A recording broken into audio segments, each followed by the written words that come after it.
Welcome, everybody. Welcome.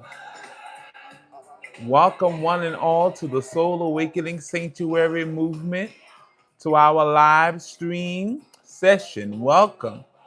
You've walked into a sacred and safe environment for everyone. So, welcome into this space today.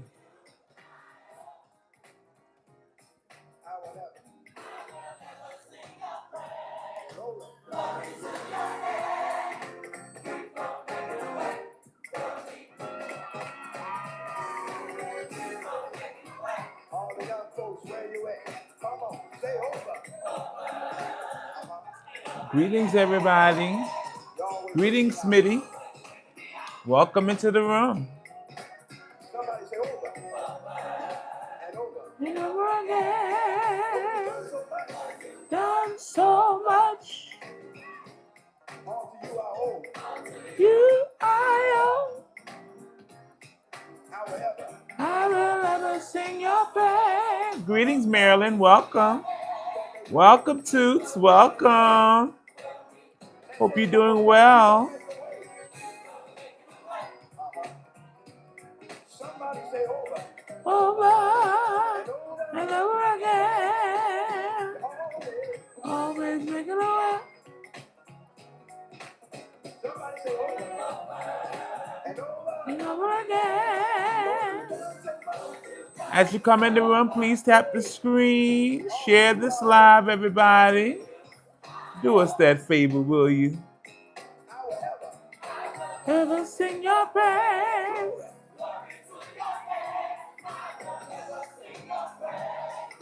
Glory. I'm doing well, darling. I hope you're doing great today.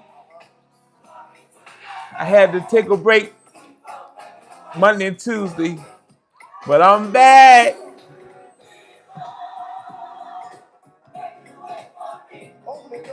Opening doors for me.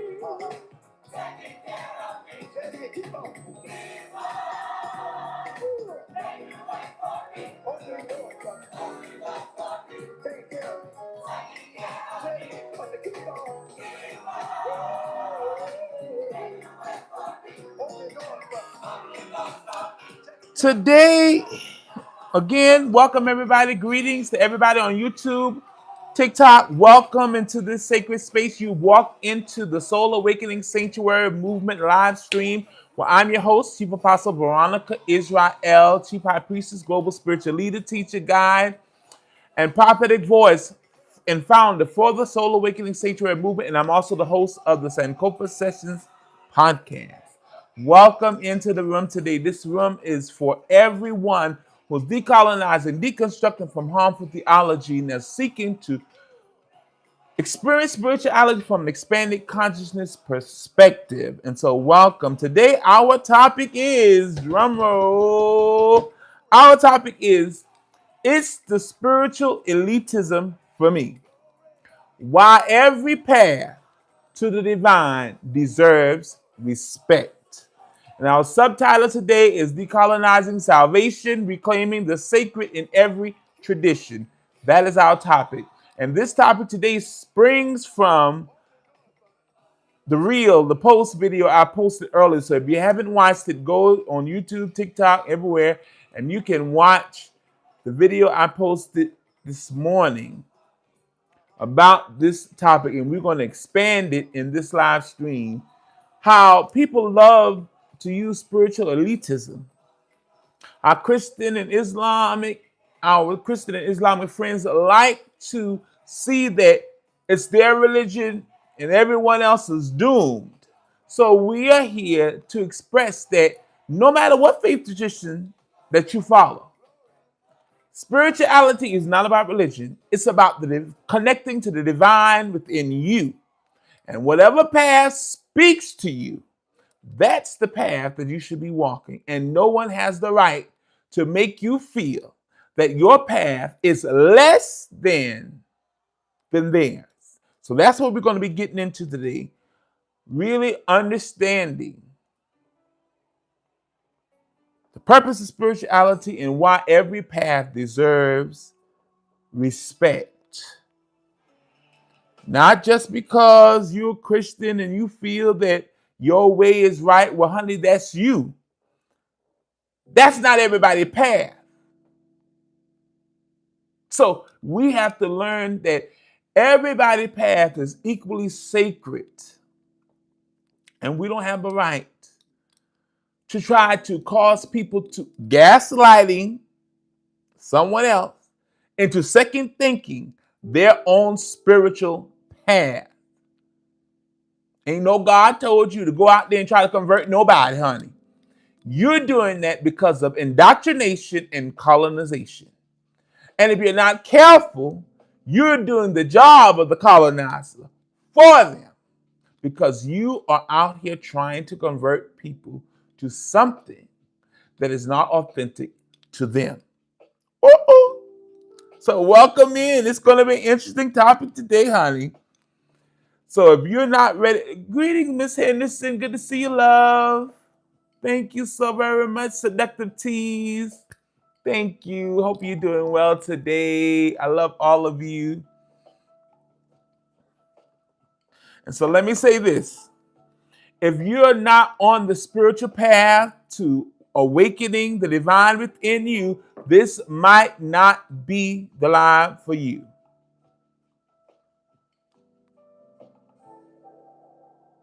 If you're not experiencing and open to experiencing spirituality from an expanded consciousness perspective, this live isn't for you.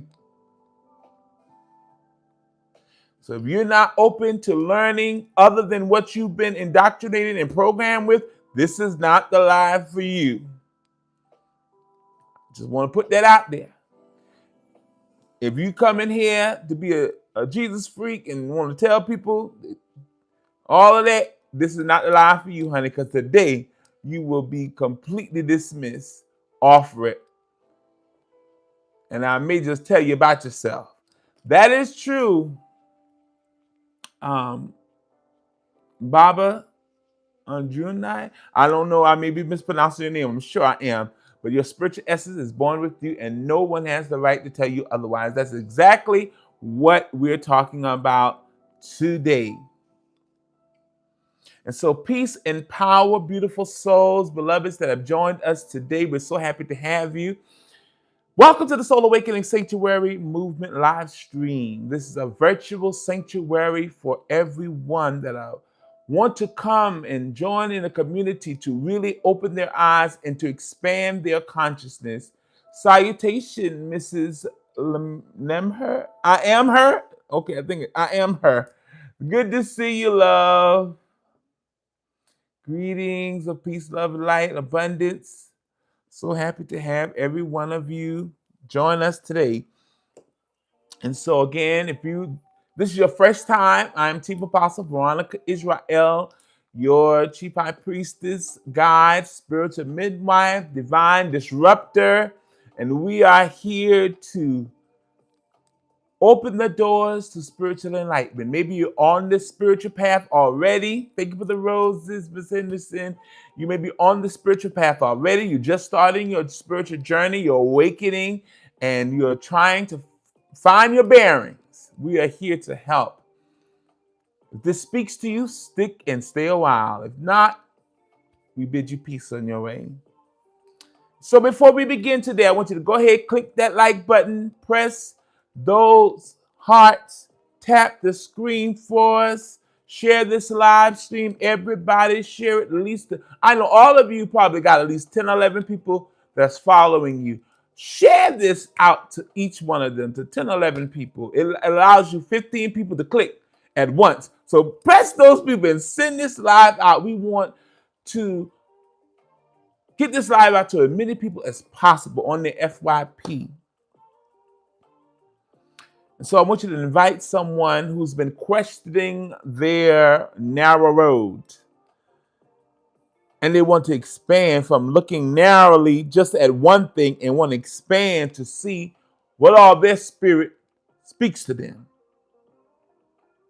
If they're looking to question the narrow road they've been forced into, let's expand some minds today. Thank you for the follow, Grounded Ascension. I love that name.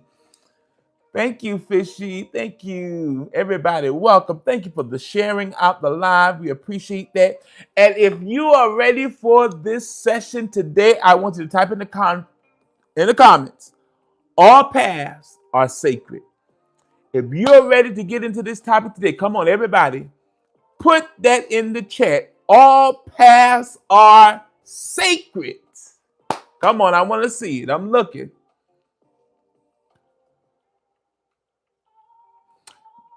Greetings. Thank you, Baba. I appreciate your kind words. Come on, everybody, put that in the chat. All paths are sacred. All paths are sacred. If you're ready to break the chains of religious elitism, put all paths are sacred. Thank you, thank you, thank you. I'm looking. So let's begin today. Here's the truth that nobody seems to want to address. So on this live stream, and everyone, oh, rainbow greetings, dear. This is what we deal with in this live stream, in this space. We deal with the hard truths that nobody seems to want to deal with. And so we get together and we unpack these things together. So here's one truth nobody wants to say out loud. And this is religious elitism is spiritual narcissism. Let me say that again. Here's the truth. Nobody really wants to say out loud, but I'm going to say it, okay? Religious elitism is spiritual narcissism. Can you imagine? Greetings, Essential is Love, 880. Good to see you, dear. Or 88, should I say. I'm going to say it one more time for those that are on spiritual back of the bus, that's still trying to find their way. Religious elitism is spiritual narcissism. Who knew? Greetings, Jessica Wade Campbell. Who knew that spiritual narcissism was a thing? So religious elitism is spiritual narcissism. It's the belief that your path is the only one to the divine and everyone else is doomed. That's what spiritual narcissism is. It's the path that you believe that your path is the only pathway to the divine and everyone else is doomed. I like that, Toots. On the back of the spiritual bus, but moving slowly forward. I love that. I love that analogy. And this is what we are here for. So again, religious elitism is spiritual narcissism. It is the belief that your spiritual path is the only one to the divine and everyone else is doomed. But this is the question, but who gave you a monopoly on God, the divine, the creator, source, light? Who gave you the monopoly on the divine? That's the question. That's the question for every religious elitist. Greeting, Crazy Tax Lady 50. Welcome in. Who gave you the right to have a monopoly on God, the divine, light, source, energy, the creator? The answer is no one. No one has a monopoly on the creator of the universe, on spirituality. No religion, no spiritual tradition, not Christianity, not Buddhism, not Hinduism, not Islam, not Judaism. Nobody has a monopoly. Not even the so-called Israelites have a monopoly on the creator. They may think they do, but it ain't true. Plain and simple. Period. And the truth is that God, source, light, the creator, God by all name known, whatever you calling your creator, doesn't belong to one book, to one doctrine, or one name. Ooh. Ascension is love 888 or 88. We are busting the mind control today. Well, honey, if I got too much makeup, get the hell out of here. You don't have to look. Bye. You're gonna come on here telling somebody they got too much. Girl, child, bye. The divine God, no one. This creator, source, whatever you call it, don't belong to one book, one doctrine, one people, or one name. Period.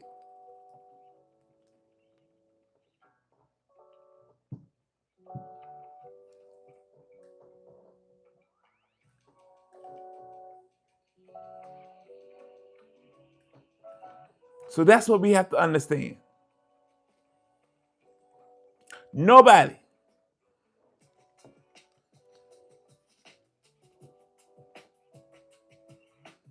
No one has a monopoly. That's something to understand. There are those that the Creator used, enlightened, to be a light to others. But that doesn't mean one person, one people, one group, one book, or one name is tied to the Creator and they have a monopoly on that. That is spiritual narcissism.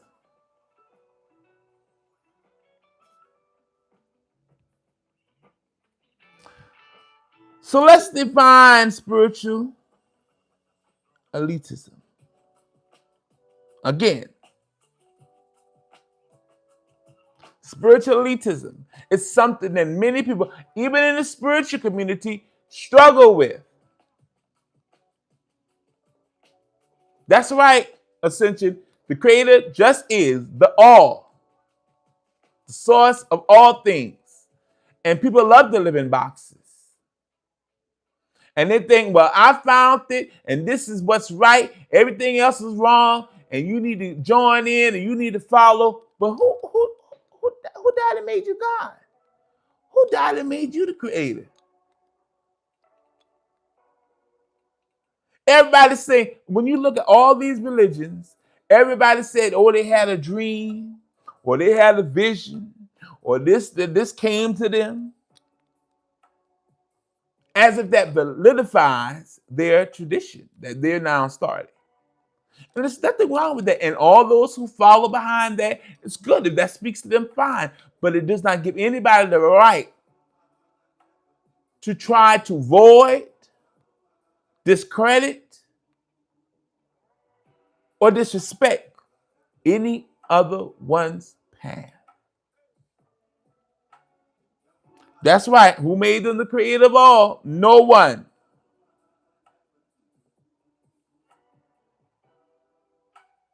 Nobody died and made them the Creator of all. It's in their head. Even if you say that you are a spokesman for the divine, great. But it doesn't mean your mouth is the only one the Creator speaks through.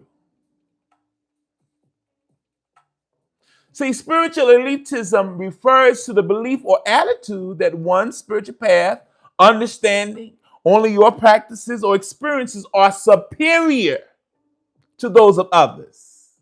That's what we're targeting today in this live stream. This is what we're pointing to.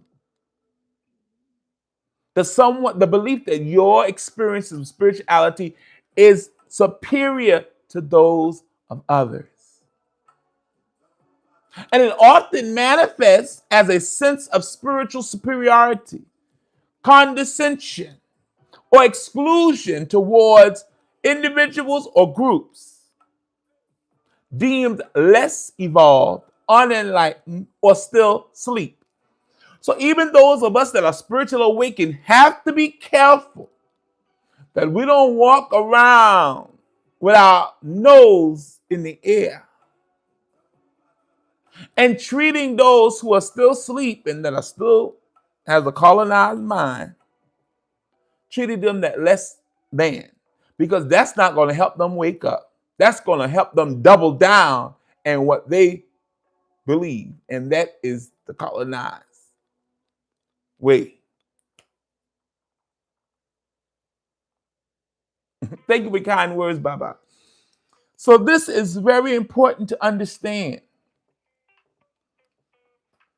Let me give you some characteristics of spiritual elitism, especially religious elitism. Judgmental attitudes. Uh-oh. Ever met somebody who's religious but they're so judgy? Everything is a sin. Everything you do, you're going to hell for. They have a judgmental attitude. The way you dress, I don't know. I don't really follow it, but I saw somebody that was some woman. Maybe y'all can help me in the comments. Some woman was in the spiritual.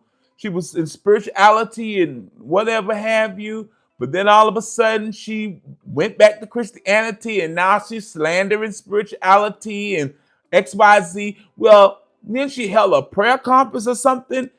She had booty shorts on and, different things and, a suit jacket. And now the church folks are going wild saying that she was dressed in all XYZ. Isn't it funny when people call themselves leaving spirituality to go back to religion, that all of a sudden they become judgmental? They have a judgmental attitude. They want to now talk down on what helped them through their trying times.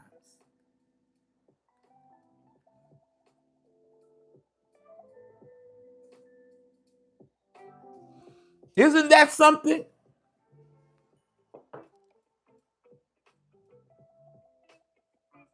Isn't that something?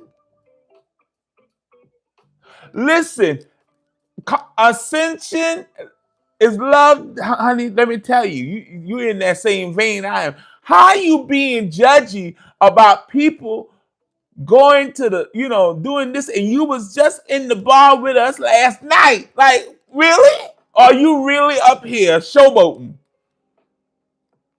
You was just with us the other night, and here you are. All of a sudden now you all holier than now. Like, get real. Even the preachers that are being judged, oh, y'all on the dance room floor, in the bar, and doing this. Well, honey, you were just with your preacher friends drinking scotch last night. Make it make sense. Y'all were playing the old rhythm and blues and drinking y'all drink and talking the old boys club stuff. But now you up here condemning other people. Make it make sense. So spiritual elitism, one of the great characteristics of it is judgmental attitude. Oh yes, honey, they will cuss you out in a minute. Say they saved, sanctified, and got the Holy Ghost too. Spiritual elitism. They have a judgmental attitude. They look down on others for their beliefs, practices, or lack of spiritual knowledge.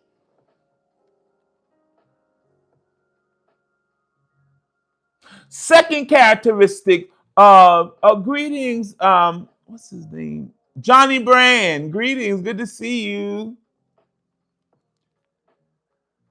So another characteristic of spiritual elitism is exclusive language, using terms like chosen, higher vibration, or more awakened. So we got to be very careful when we use these terms that it doesn't become exclusive language, excluding everybody else. It's not inclusive.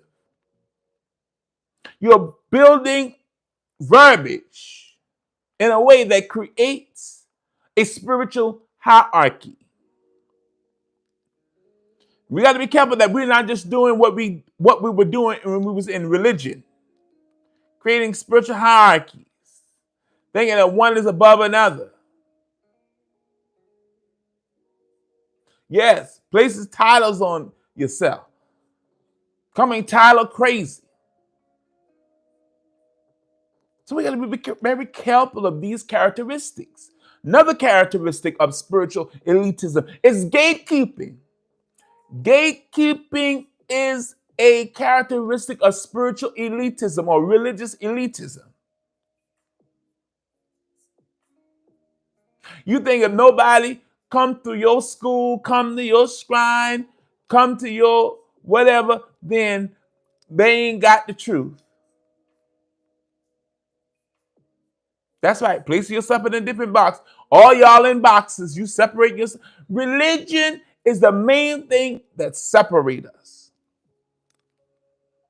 No other nationality allow religion to separate them. When you look at African Americans, especially black people, we allow religion to separate us.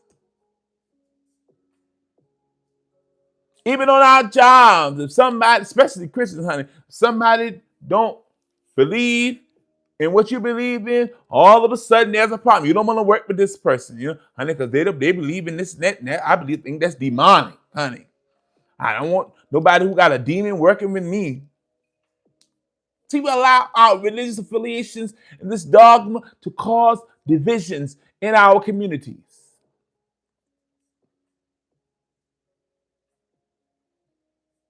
I'm going to be getting to that in just a minute.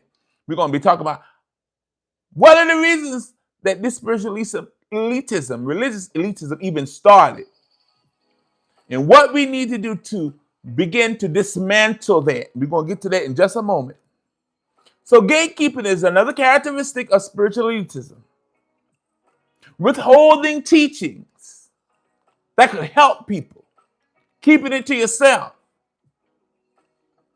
Withholding access to knowledge from other people. It's another attribute of gatekeeping.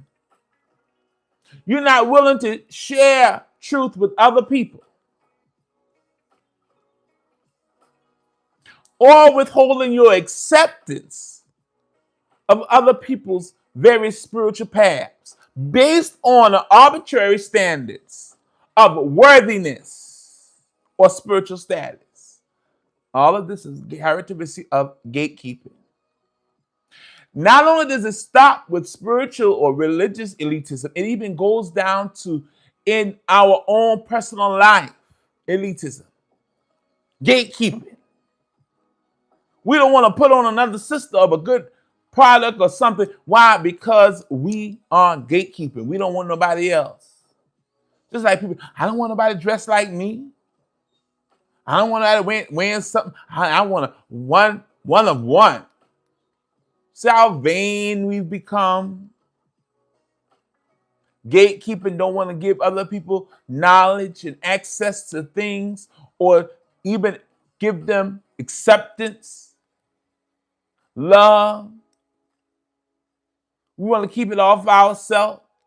Don't want to share it because we don't think they're worthy of it. Gatekeeping. Don't want to help somebody else succeed in life because we think they're going to get ahead and surpass us. Gatekeeping.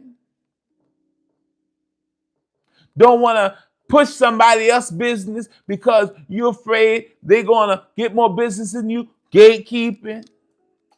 All these are things that we struggle with. But it wasn't always like that in our community, and we're going to address that in just a moment. Another characteristic of spiritual elitism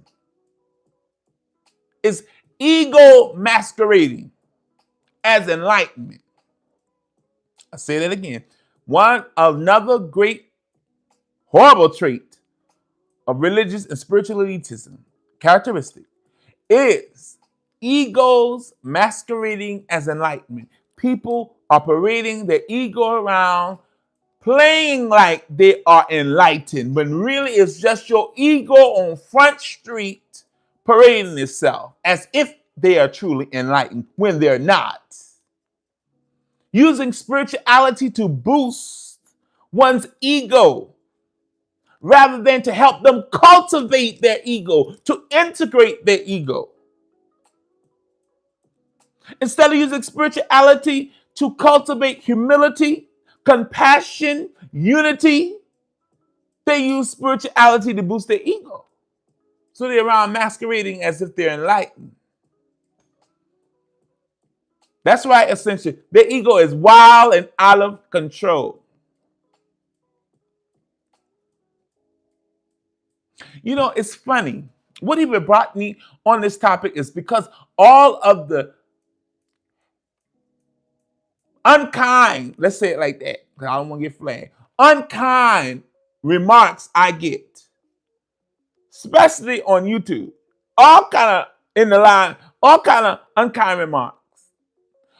Even on when I post videos, all the unkind remarks. In my inbox, all the unkind remarks. Now, I ain't looking for no pity party because, honey, I ain't worried about nobody what they got to say. But what I want to point out is spark this in my mind that they don't know that when they get up trying to spout their own religious doctrine as if they're elite and they're above and they look down, all you're showing is that your ego is masquerading. That you are a pawn in the colonizer's religious empire.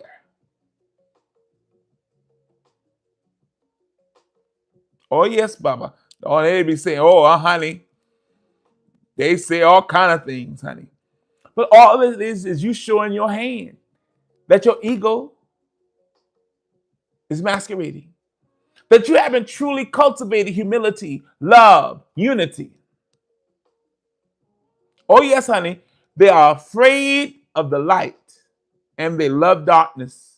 And anybody that comes to shed a just a little inkling of light, they run from it. They want to shut it down because it will force them to rethink and to look at all the stuff they have been forced to believe.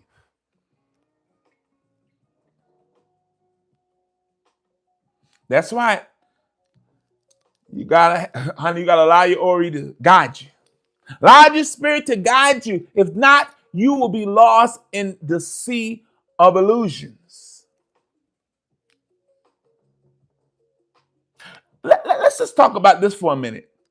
How many Christians walk around?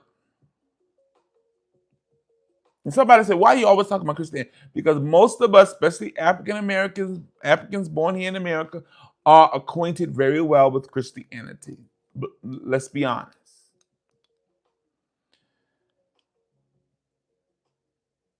And they say they are following Christ, but they have not cultivated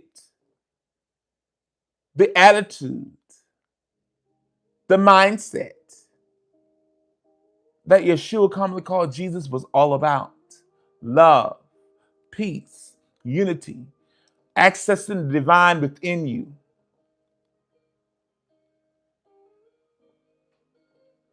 This is what he was about. Okay, prime example of a religious elitist in the comments talking about a chief apostle. That's Jesus Christ. Blasphemous statement. No woman was ever an apostle in the book. Xavier Williams, you lying. You don't know what the hell you talking about. Because you sure ain't heard of Juanita in the Bible. You must have not heard of Apostle Mary Magdalene in the Bible. So how about you go do your fact check before you come on here talking to a scholar? Bye. How about that? Goodbye. Here we are talking about religious elitism. And here they come jumping in the comments. They say that they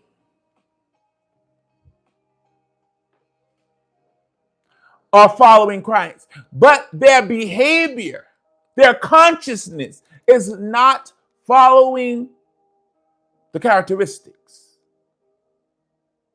of the one they call Jesus.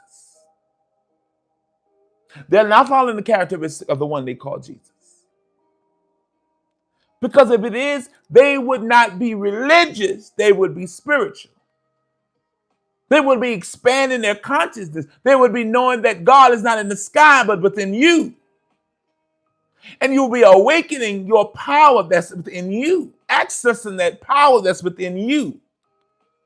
But instead, you're around here trying to convert people to a whitewashed, colonized religion that strips you of your own indigenous power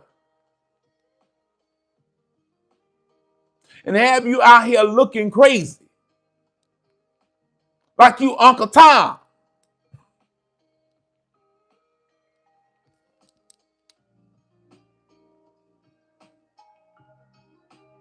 Colonialism on parade. Let me tell you the last characteristic I have for you. Then we're going to jump into how this started in our community. The last characteristic that I have for you of spiritual elitism and religious elitism is performative spirituality. A lot of people are performative spirituality. They're performing spirituality, but they're not really spiritual. They what the church called the phrase carnal. People that are performative or performing spirituality are displaying spiritual knowledge, or they know how to do the rituals as a way to appear spiritual or enlightened rather than do the real work, the real hard shadow work, looking within themselves, cultivating the love, unity, peace. Instead of making that genuine connection and growth, they are just performing performative spirituality, performing as if they are spiritual. They know how to do the rituals. They know how to say the words. But within, they are dark. Within, they are prideful. Within, they are hateful. Within, they are cruel. Within, they are truly lost. It's just an act. It's not real.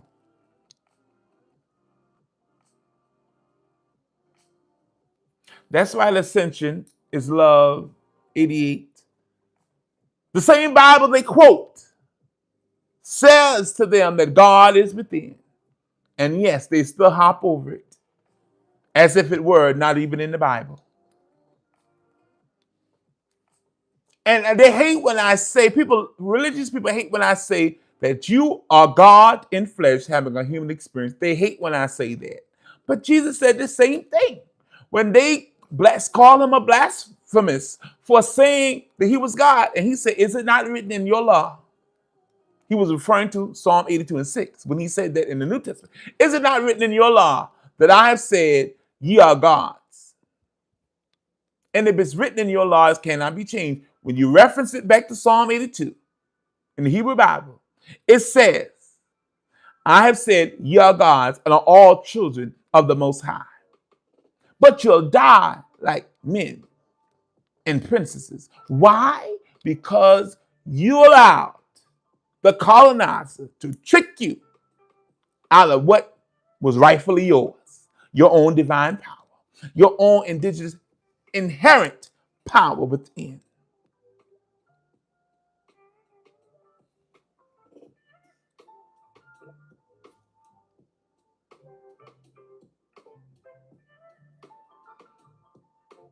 That's the thing. So let me tell you why it's harmful. Why is religious and spiritual elitism harmful? It's harmful because it divides instead of unites. It alienates seekers. It stunts growth. It divides instead of unite. It contradicts the core of spiritual principles of love, humility, and interconnectedness. That's right. It's so simple, but they make it complex. Spiritual and religious elitism divides instead of unites. It contradicts the core spiritual principles of love, humility, interconnectedness. It cuts you off from everybody else, and it puts you just in your own group. It makes you forget that I am connected to everybody else, and everybody else is connected to me. I'm not an island by myself. I can't do this alone by myself. As a song on what was that? What was that movie? But it says we all need somebody to lean on.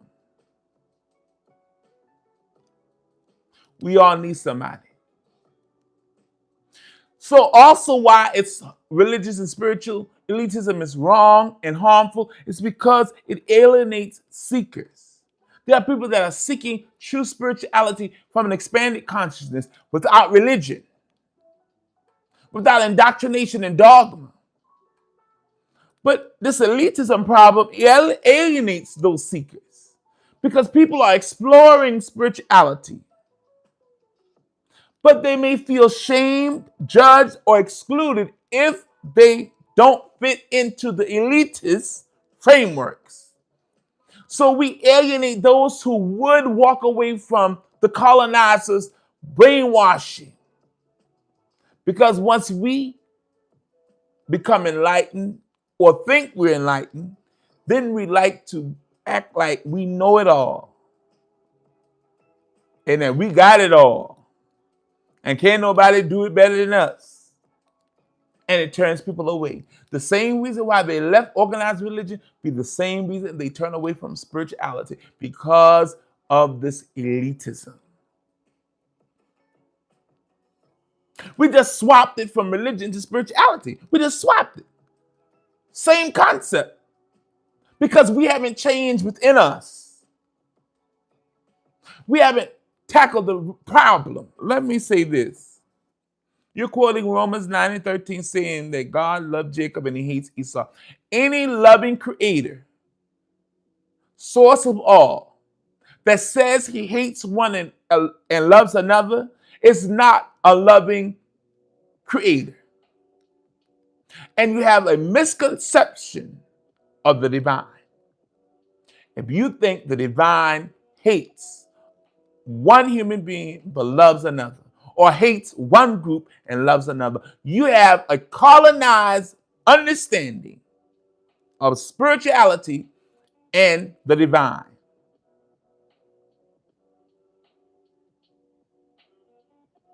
Because how is the divine going to love and hate at the same time?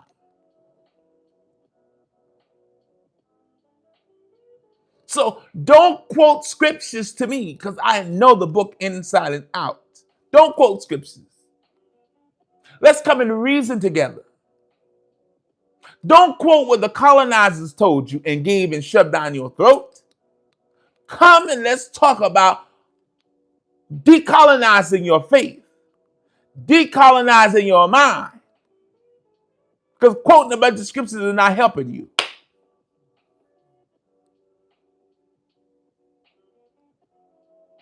That's another valid point. How I'm going to love you and hate you at the same time. The two cannot coexist. Even if you read your Bible, it says perfect love casts out all fear. So how am I going to fear and love at the same time? It's impossible. That doesn't work. You either love or you fear. Spiritual principles. But see, when you deal with colonized minded people, they may be black, but their mind is colonized. All they do is quote scriptures all day. They don't have a clue. They're just quoting what they have been programmed. They're not thinking. They're not using their cognitive skills. They're not using their critical thinking skills because religion turns off your critical thinking skills. It turns off your will to think outside of the box, to move the box and just think. And yes, if you are practicing a religion because you've been scared into it, you've been feared into it, you've been beat into it, shamed into it, it is an abusive relationship. That's right. Because it's not love. You're doing it out of fear. And that's an imbalanced relationship. So spiritual and religious elitism is harmful because it divides instead of unites. It alienates seekers and The last one, it stunts your own growth. Greeting Kashmir Unique. Glad to see you today. Hope you're doing well. It stunts your spiritual growth. It prevents genuine introspection. It stops you from looking within and seeing the real problem. That it's not the next person, it's you. As I often bring up when I think about this, I think about the song they used to sing in Sunday school. It's me, it's me, it's me, oh Lord, standing in the need of prayer. So when you begin to do shadow work and do true introspection, you know that it's not nobody else that's holding you back. It's you. You are your own problem. You're your own worst enemy. That's right. Religion, whole purpose is to threaten those who have power, to cause them to not use their power, to forget they got power, to control your mind so you won't discover what was there all along. Greetings, Miss Kia. So good to see you. Hope you're doing well. That's why it prevents communion with the source. It cuts you off from connecting to the divine within you, the source of all, and causes you to look up instead of look within. What you looking up for? You need to look within, because that's where it's at. So instead of having spiritual and religious elitism, we need to have true spiritual maturity, which is marked by humility and compassion. Thank you for the follow, August Star 8. Humility and compassion, not being pompous and prideful, having understanding that everything is one. It's one. And we're all interconnected. And understanding that everyone is on their own unique path. A healthy spiritual community welcomes questions, welcomes diversity, welcomes diversity in experience, and welcome the idea that everyone is both a student and a teacher. Everyone is a student and a teacher. That's right, openness.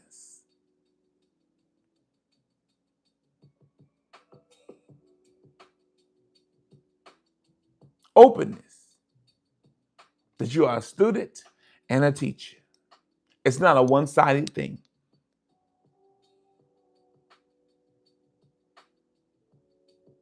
That's right. A lot of spiritual teachers come, they teach us the same thing, that the divine is in us, but at the end of the day, it's you and your creator. That's it.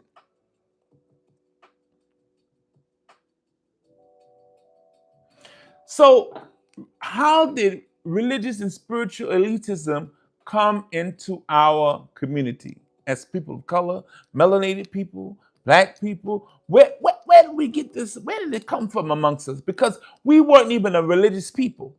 Before the colonizers came, we were not even a religious people. So where in the world did this religious elitism come from? Well, people hate when I go back to this because you got to go back to the root. And it comes from those missionaries sent by European kings to colonize our people. That's why the ascension, the colonizer.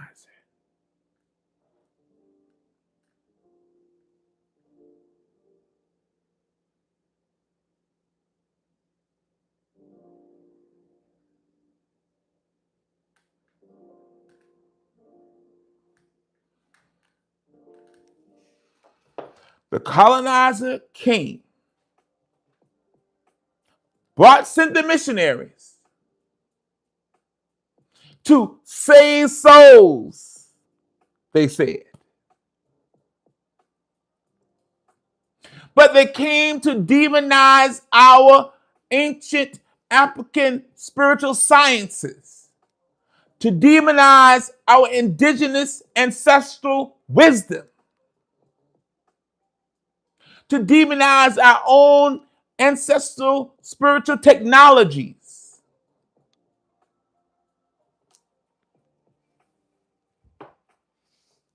But every country did not conform, as we have Ethiopia. They weren't colonized by the colonizers. However, we must say Christianity did take hold there. The colonizers wasn't able to come and colonize their whole way of life, but Christianity did sneak into Ethiopia. But yes, some countries forced these missionaries out and said, no, we're not having it. You're not going to come here and cause us to forget who we are, to cause us to neglect our ancestral indigenous wisdom and practices. And the funny thing is that some black people have the nerve to believe this idea that it was a good thing came out of slavery because we were introduced to Jesus and Christianity.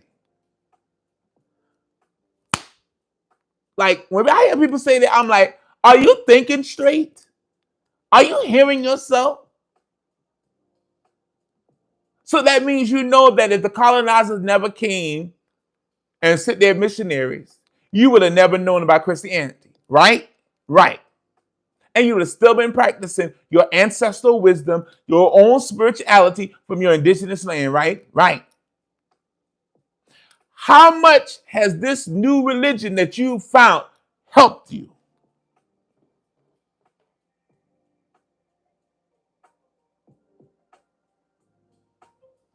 Because 400 years later, and we still asking for a breakthrough. We're still dealing with the remnants of chattel enslavement. 400 years later. Thank you for the roses, Professor Goodwin. Thank you. Thank you for joining us. Oh, yes, and I love to mention to them, the letter J didn't even exist for the last, hundreds of years. So thousands of years, over 2,000 years, when the man who you claim was Jesus existed, his name couldn't even been Jesus. Because the J was not even in the Hebrew alphabet. It wasn't created till later, so many into recent history.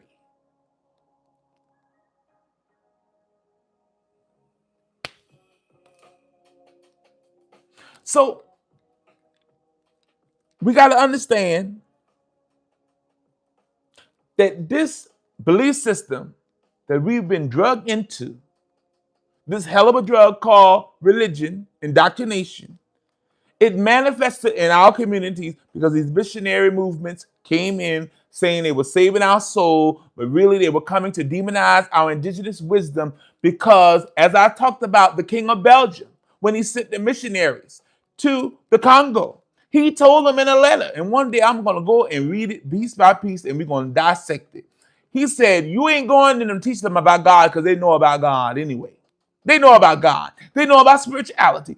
You go in there to get their minds colonized so they will abandon their powerful practices that keeps them protected from us, that keeps them isolated from being penetrated by our foolishness.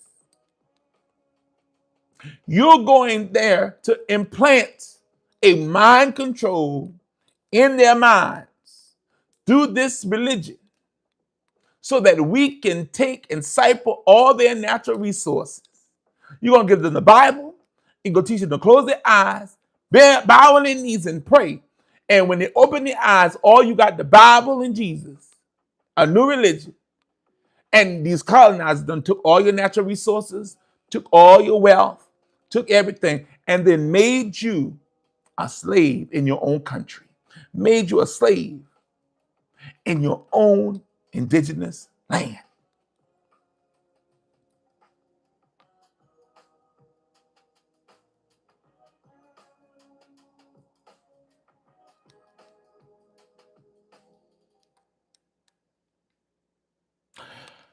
Isn't this crazy? This person on YouTube, Tim's, honey, you can stop putting those things in the comments because you quoting a bunch of scriptures and stuff, honey. If you're not here to learn, you might as well don't waste your time. You're not here to learn, you might as well keep rolling. So all of this is this psychological elitism that goes on with religion and spirituality. It is rooted in colonial mentality. Again, it is rooted in a colonial mentality. That our way is superior and your way is savage. Do you see how we play this out? The colonizers told us that once upon a time. Ancestor veneration, demonic.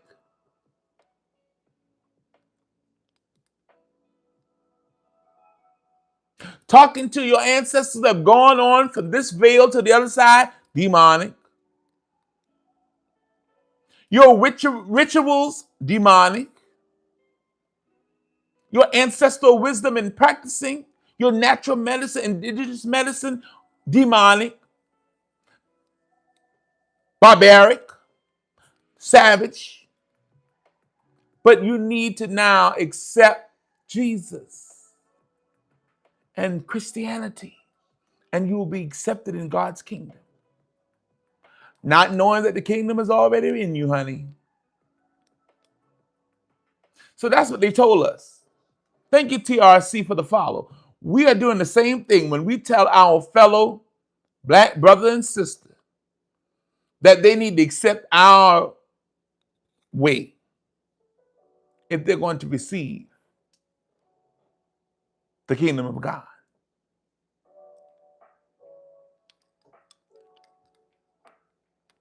Thank you.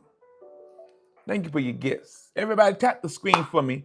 Tap the screen, share this live out to as many people as you can. And so we are doing the masses job for them by trying to convert people, thank you, from their own path to ours because we believe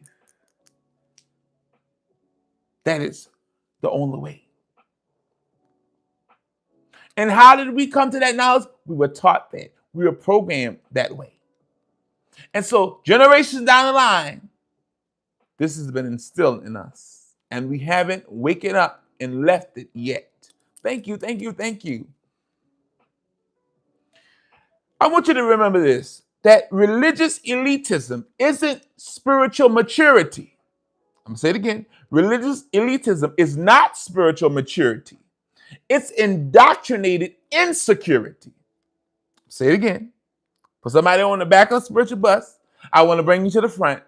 Religious elitism isn't spiritual maturity. It's indoctrinated insecurity. Greetings, stay light. I hope you're doing well. So good to see you today. Oh yes, many of our ancestors, this indoctrination was beaten in them. They were converted by the sword. Either you did or you were unalive. Why would you want to be in any religious system or spiritual system, tradition, that said to your ancestors, either you do or I'm unalive you? What kind of God would endorse mass genocide because a people would not convert? Let's really, really look at this thing. So you mean to tell me that your God is okay with a mass genocide of those whom he created or she created, it created, just because they won't do what you say.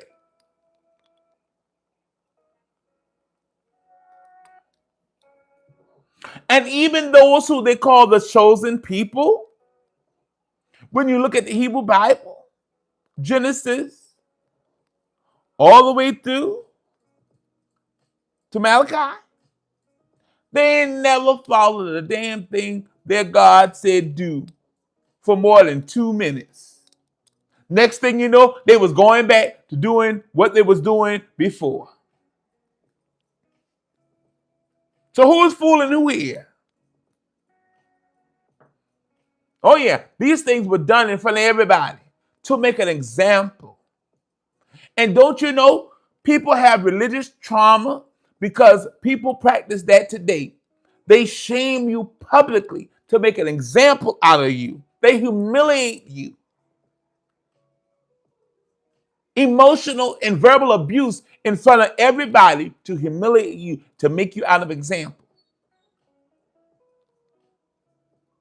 These are the traumas that religion has caused.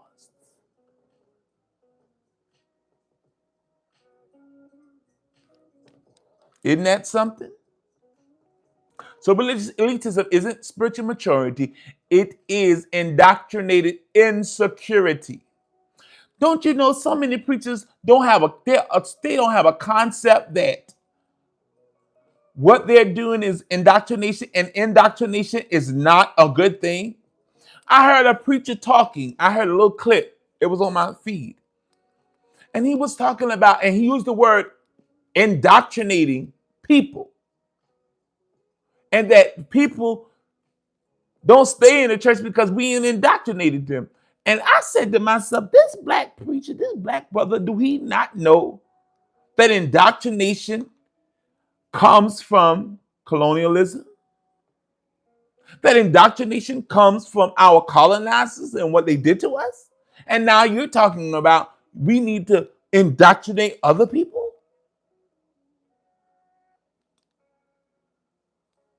I was just baffled.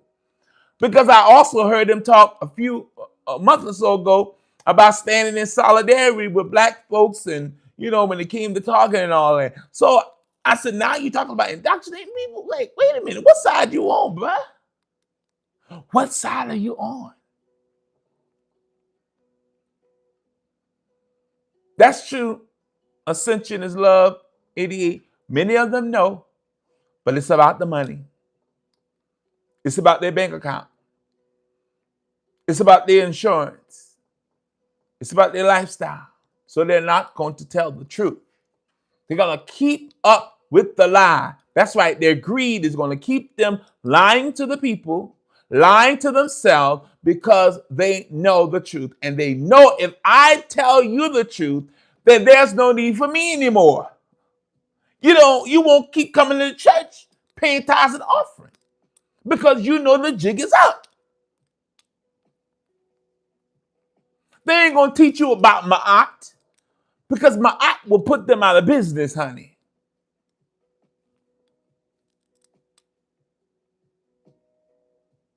That's right, TRC. Our mysticism is great. And one thing about it, every religion, major religion, has mysticism. You have those that believe in a literal, and then you have those that are mystic in their paths. And those are the ones that see beyond the color line. Not race. I'm talking about the binary lines of religion. That's what I'm talking about. Those lines.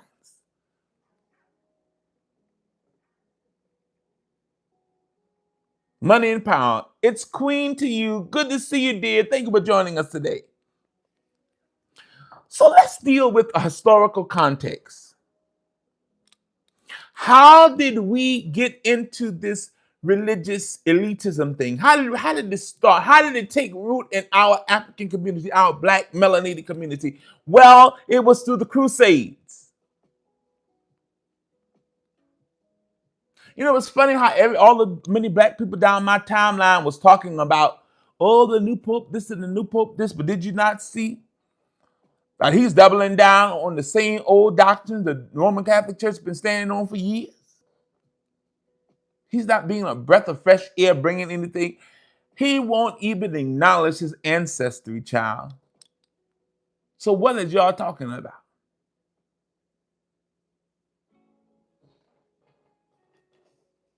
Let's talk about that. The Crusades caused out forced conversions. African and indigenous spiritual systems were labeled evil. Your indigenous spiritual system will label evil. And they taught you and our ancestors that it was wrong to practice your ancestral spiritual systems and you needed to convert. Let's talk about that.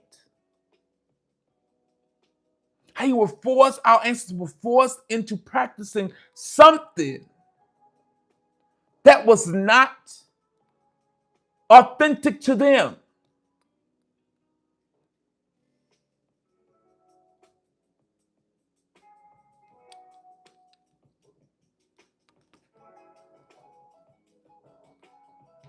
That's right. Thank you. Thank you for the heart. Black and evil became synonymous with each other. Those words became synonymous. Let's talk about how Christianity, Islam, and other dominant religions spread through empire and conquest. People around here talking about Islam is the black man religion. Well, how about we talk about how Islam spread their doctrine and through conquest? Either do or die, convert or be unalive. That's how they spread the empire. Because remember, religion is there as a tool of the empire. That's right, by the sword. It's an institution that's set up to make sure the empire keeps power. And even today,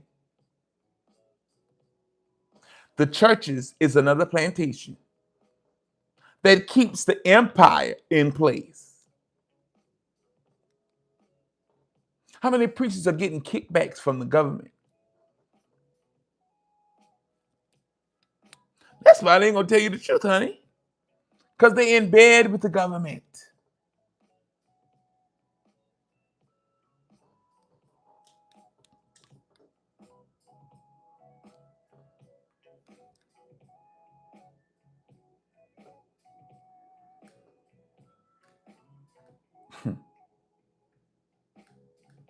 When you really begin to uncover this stuff,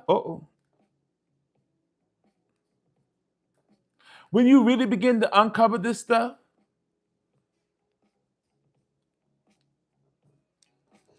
your eyes become open.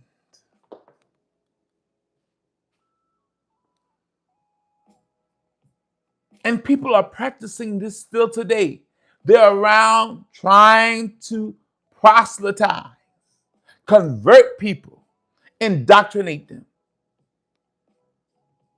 You know, the funny thing is, when I see melanated people practicing traditions and religions that in their literature say that black people are cursed, I always wonder what is going on in the mind of the black man and woman or individual who is practicing a religion who literature say that you're cursed.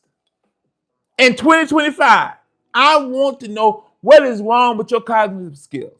What is wrong with your psyche?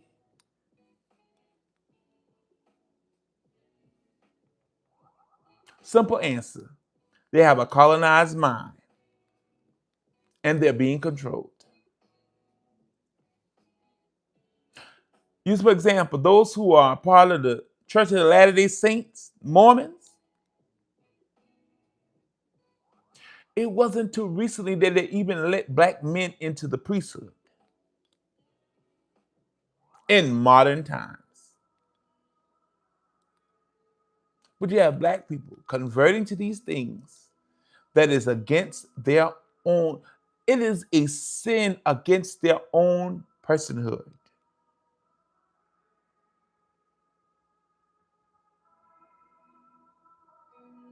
It ain't about being a sin to the Creator. It's a sin against your own personhood. It's a sin against your ancestors. It's a sin against your own community. That's why, i.e., the Jehovah's Witness coming knocking on your door. Are you ready for Jehovah's return? He coming anyway. All of these things. I know, honey, it is very hard to convince people that they've been lied to all their life, that they've been programmed. Let's think about it logically. Who wants to believe that they've been lied to all their life? Let's be honest. Who wants to know that they have been programmed against their interests, that is? Nobody. Let's be honest, we didn't like hearing that when we first heard it, when we first discovered it. So that's why we can't go around with the spiritual elitism attitude. We have to have that same compassion someone showed us to help hold our hands, baby step walk us, because it's going to be hard. That your mama lied to you, maybe unconsciously, but she lied to you when she told you that white man that was on the picture in the wall in the house was Jesus. And that you should worship, fear, and honor. When she took you to Sunday school every week and planted those seeds of colonialism in your mind, that she was setting you up for failure.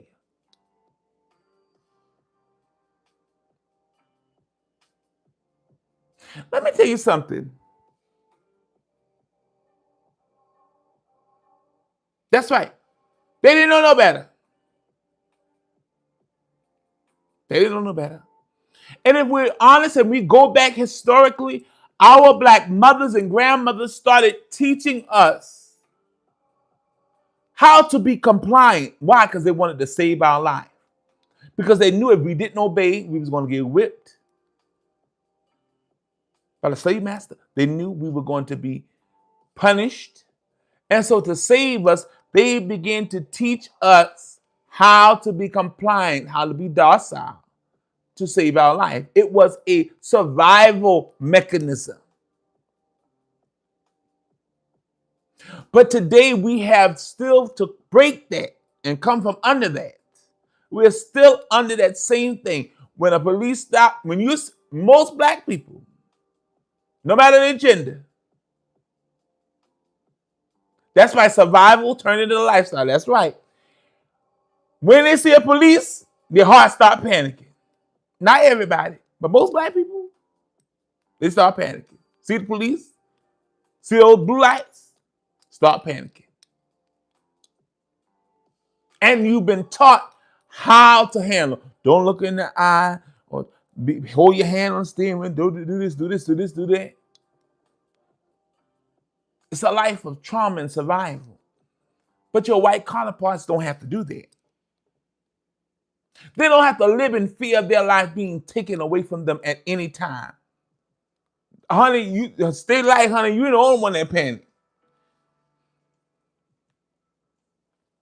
That's right, Ascension. First question you ask is, what did I do? Was I going over the speed limit? Is the headlight out? Why did it stop me? It's a constant living in fear. And we were taught that way because they wanted to keep us alive. They wanted us to survive in this world that hated the color of our skin. And don't think people don't hate you for your color of your skin today, honey, because you said a mistake. If you don't think people judge you for the neighborhood you came from, don't be mistaken. That's why I always tell people, our melanated people, be careful what you name your child. Don't be naming your child all these made up crazy names, honey. Because they will look at your application and see your child name and dismiss your child absolutely off the name you chose to give them. That didn't have no ancestral ties anyway. Some made up name. Calling your child Mercedes. How can a child live up to a name like Mercedes?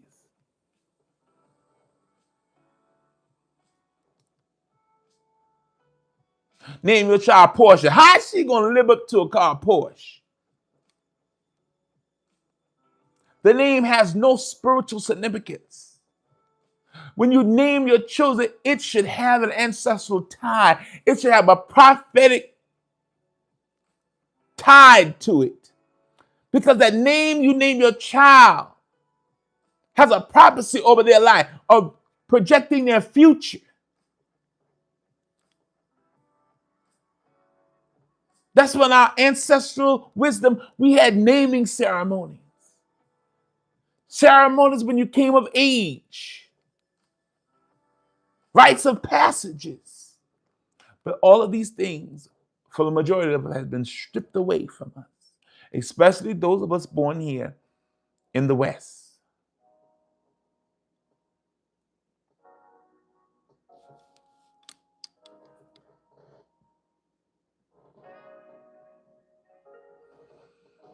Spiritual colonialism has done a work on us. Convert or die. These policies.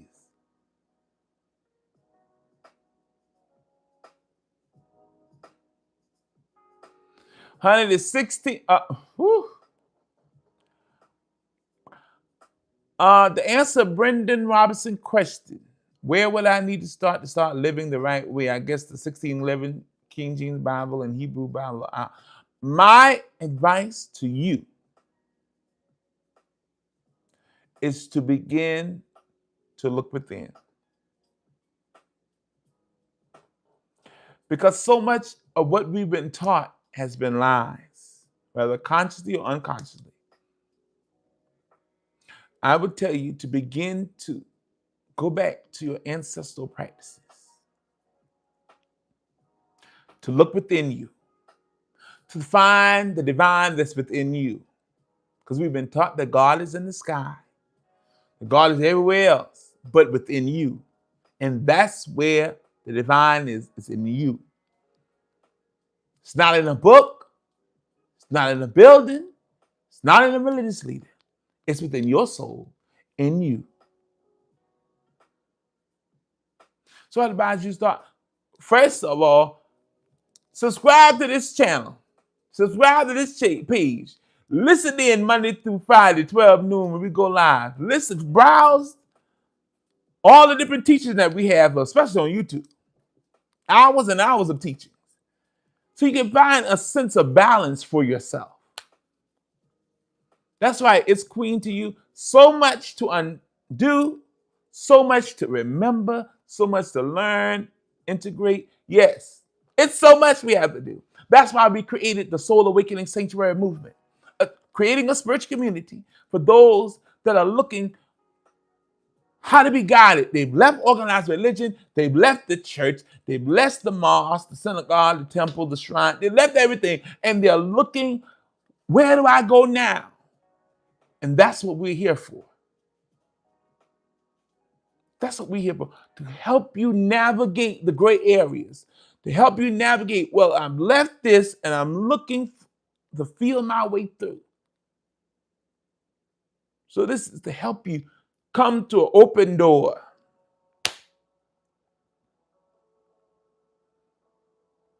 So let me tell you, the cross and the crown go hand in hand. Conquering lands, minds, and souls is what it was about. The cross and the crown go hand in hand. Conquering the land, minds, and soul. That's what the colonial leaders, colonized was all about.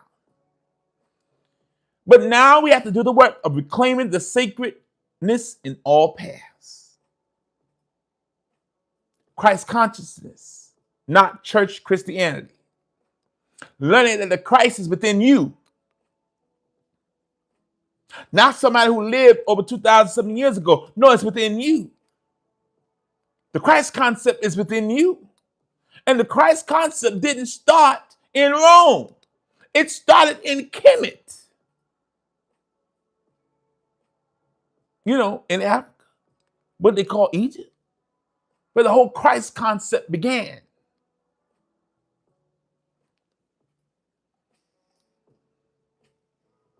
So you got to start looking within. The Christ is within you. As I said in a video I posted this week or last weekend, that the Bible is not about Jesushood. The Bible is about Godhood. That's when you're looking at it from a metaphysical and esoteric perspective. It is about Godhood. It's teaching you as an individual how to ascend to your Godhood. Christianity is about Jesushood. Bible's about Godhood. You should be trying to attain your own reaching your Godhood. Because remember Psalm 82, have I not said ye are all gods and children of the Most High? So rising up into who you are. Everybody know who you are except you. That's right. They know who we are. The question is we don't. They know we are gods in the earth. As melanated people. We carry power just in our melanin.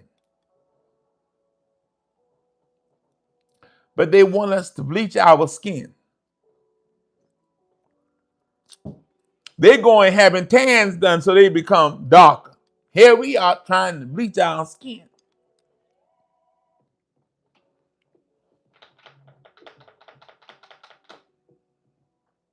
So know that the Christ is within you.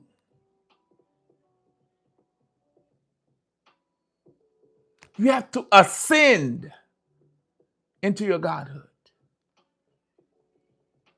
Not believing that you got to get rid of the idea that you're a sinner.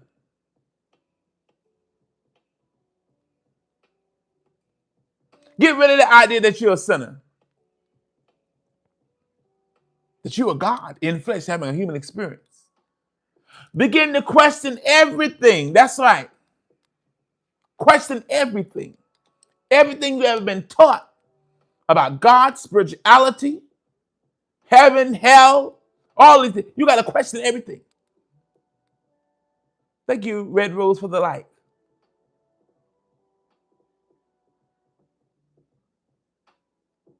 Because hell was attacked to scare you into believing their indoctrination and their dogma. People say, oh, hell is real. Where is it? Point to me where it is. Hell is real. Where is it at?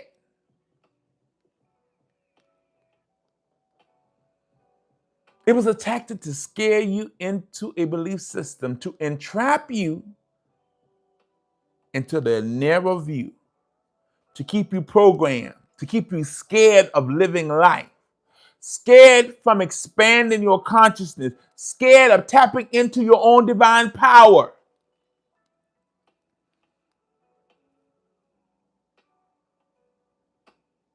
So you got to begin to know how to walk like God, talk like God, be God. And not the misconception of God concept that the colonizer have taught you. You have to learn your true essence. So you have to decolonize your faith, decolonize your mind, deconstruct harmful theology and religion, because as Africans, people of African descent, we were never theologians, we were cosmologists. We were never theologians, we were cosmologists. We dealt with the stars. We dealt with the heavens. We dealt with energy. We dealt with spirit, not theology. See, Europeans are on this quest to find out and to know everything. Black people are not trying to explain the unexplainable. We know that the source is, and that's it. You want to fight over God's name is this and God's name is that. It's funny when I hear black people say God's name is Allah. Allah in Arabic means God. Come on, cut the crap. You sound crazy and uneducated.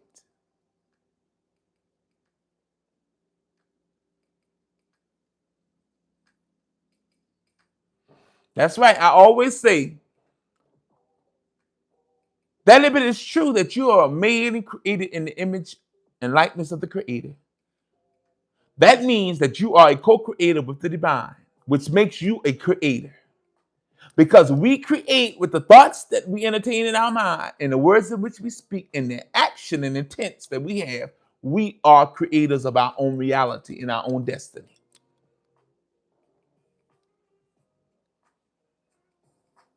That's right. Their ego, the colonizer's ego, always wants to control everything. That's why you see they want to control every aspect of the world. They want to go to the moon. They want to do this. They want to do it. They want to control everything. They want to gather stuff and put trash over on some other planet.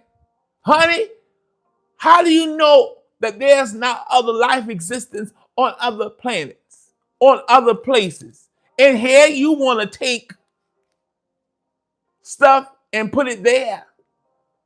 It's because the colonizers do not have the concept that we are all interconnected. Greetings, Darcy Andre. So good to see you. Hope you're doing well, love. The colonizers don't have a mind that everything is interconnected. And I gotta find a better solution to help solve the problems of the world, not be the problem that's with the world. Because the major problems in the world that we have comes from the colonizers and their descendants.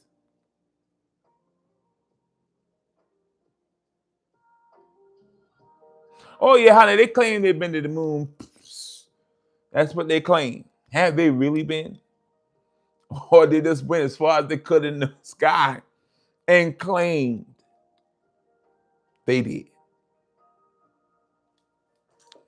We have to wake up,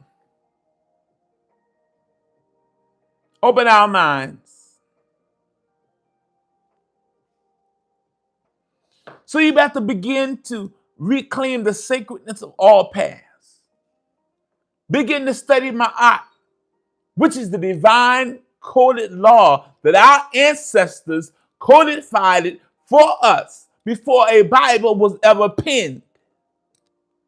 Before a so-called Moses ever came into existence. Our ancestors codified its spiritual law in the teachings of Maat. The 42 laws of Maat, the 42 negative confessions, or also, like I like to call them, the 42 declarations of innocence.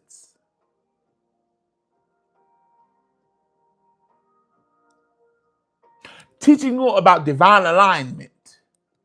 Teaching you how to be in alignment with the cosmos, with the universe, with yourself, and with your community. That's what Maat is all about.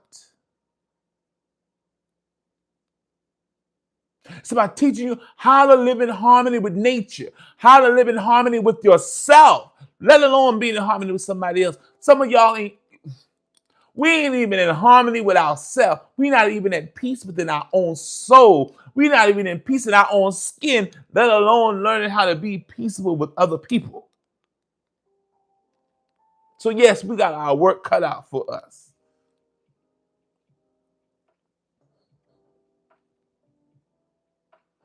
So begin to explore the teachings of Maat, which is a moral compass for us. Not a bunch of laws of do's and don'ts. No, it's a laws of showing you. It's a mirror to show you where you are in alignment and where you're out of alignment. So you know where you need to shift and pivot, what you need to work on.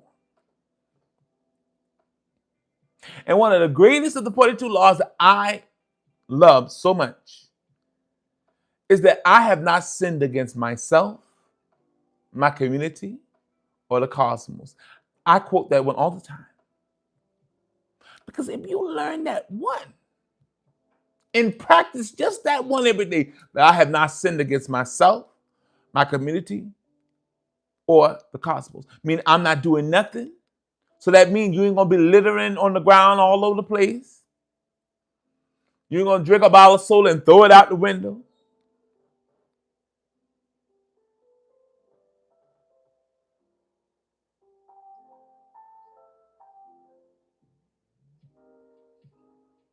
You're gonna be caring about the environment.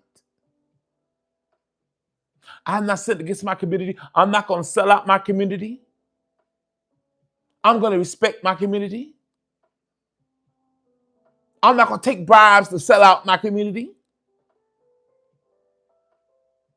I'm not gonna be selling my mom and daddy property to the colonized so they can move in and gentrification begin to take process in our communities. Uh-oh. How did the colonizers get in our community unless we let them in?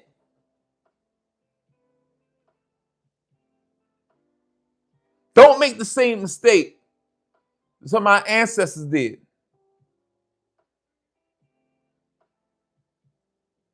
Sometimes we're so friendly and loving, but we got to be wise. Do background checks on everybody who you letting in your community, honey. Be sure who you letting in. Because you know the colonizers will use black faces to close the deal, not knowing you doing business with the devil.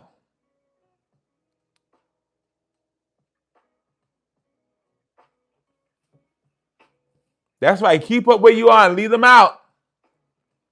Because the next thing you'll find out that you're not even in your own neighborhood. Your neighborhood is not your neighborhood anymore. It belongs to somebody else. And now you can't even afford to live there. So now they force you into selling.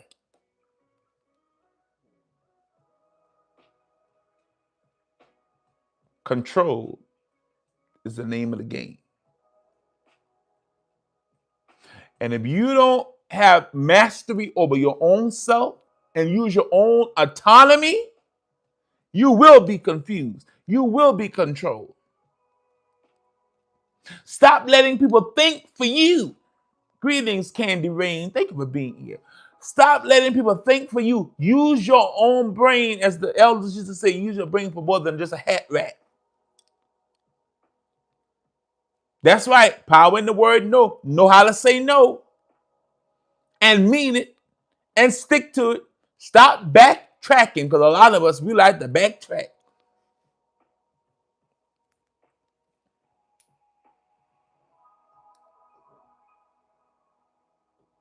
Listen. You own it in ascension. Stuff that ain't even real money. They use it to control us. Taxes. All kind of different ways to steal from us. And sometimes we still can't see the bigger picture, why we need to band together.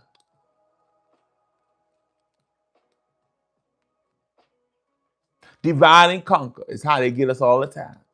And it's the oldest trick in the book, but it still works on black folk. I hate to admit that it's true, but it's one old trick in the book that we are yet defeated with, divide and conquer, because we fall for the bait every time.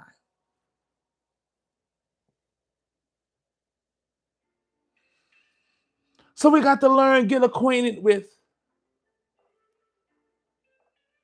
the teachings of Maat. Learn about the orishas. People say, orishas. Well, look at it like this. The orishas are like every spiritual tradition have what they call saints. You got the Catholic Church, they have saints. Different Protestant churches, they have saints, people that after they've lived a great life, a spiritual life, they've been great, divine, enlightened ones. And so when they pass on, they're like spiritual heads, saints. And our people, we have our own saints. And so when we look at the Orishas, when you look at it at that light, all of them are spiritual powers. So begin to learn about the Orishas. Begin to learn about ancestral veneration.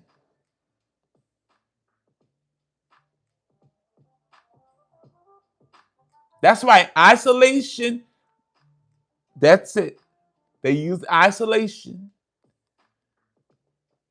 for us to need what they're selling, to make us bend to what they got going on, what they want to do, to control us. So begin to learn about ancestral veneration. Learn about honoring your ancestors. Everybody else honors their ancestors. Why the hell is there a problem with black folk honoring theirs? Tell me what's the problem. They got a statue for General Lee. Why you can't have a statue for Harriet Tubman? Why you can't have a statue for your ancestors? They have one for there. They got a statue of Mary, statue of Jesus in the manger.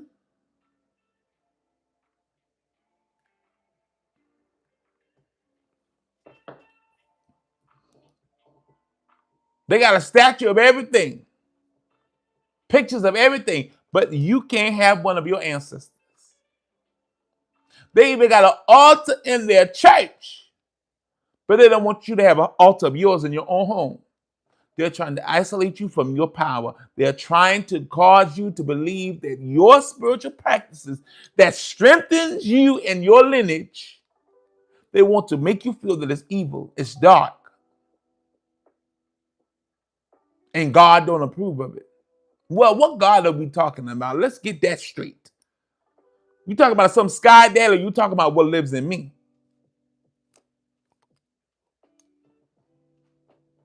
Are you talking about your colonized God, or you talking about your ancestral spiritual practices?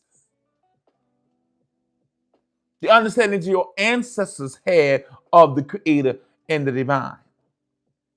Which one are we talking here? Because before the colonizers came, we already had our own spiritual tradition, our own understanding of the Creator, our own understanding of worship, our own understanding of unity and community, our own understanding of fashion, of education. We did not need the white man to come and tell us, because we trained and taught him how to wash his ass. Oh, did I say that? When they call the Dark Ages, when the Moors, black people, ruled Europe and taught Europe how to take a bath 3 times a day, how to wash their body, how to use soap, taught them how to have 3 meals a day, full courses. Honey, they weren't doing that before. It is our people that taught them that. Taught them fashion. Taught them how to dress. Taught them what to do. Taught them about our spiritual sciences. Every Greek philosopher you can name, they learned under our Kemetic and other African priests and priestesses. They learned under our African ancestors. We taught them what they know. And they always do what they do. They take the credit and dominate. They don't give the credit to where they learned it from. They give the credit to themselves. So we have to begin to understand our own spiritual traditions, which empowers you, not disempower you. Religion And indoctrination disconnects you from your ancestral line, from your inherited power. It disconnects you.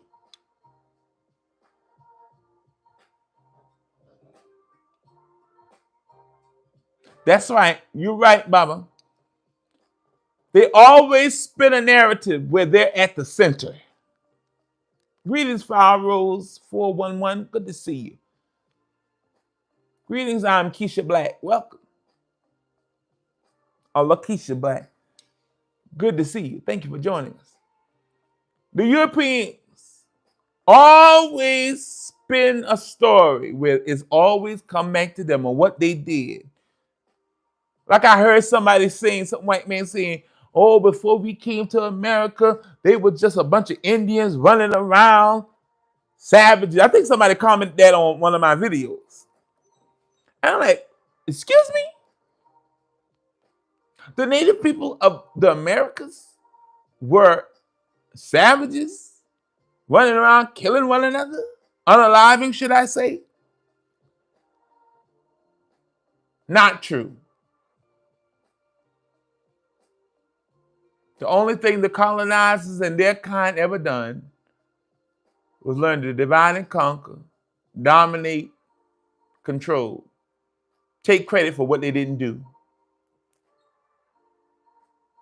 Think about how many inventions our black brothers and sisters, our ancestors, created, but because they were in chattel enslavement and they were owned by another human, quote unquote, that slave owner got to take credit for anything that the quote unquote slave created because it came to them, because they were the ones that owned.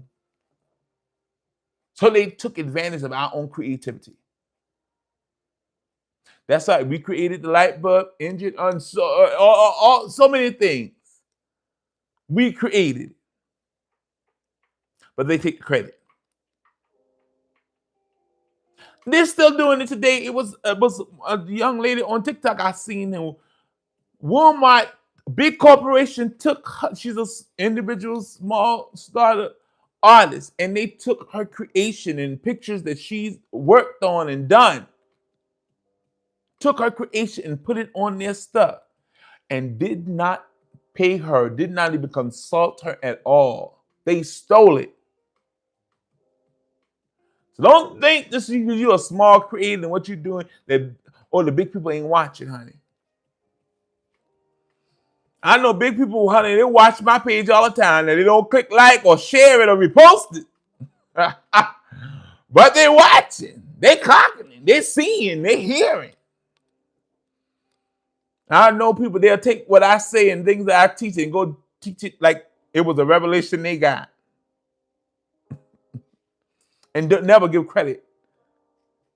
That's where spiritual elitism is. They don't want to get credit because they want to seem like they are the originator.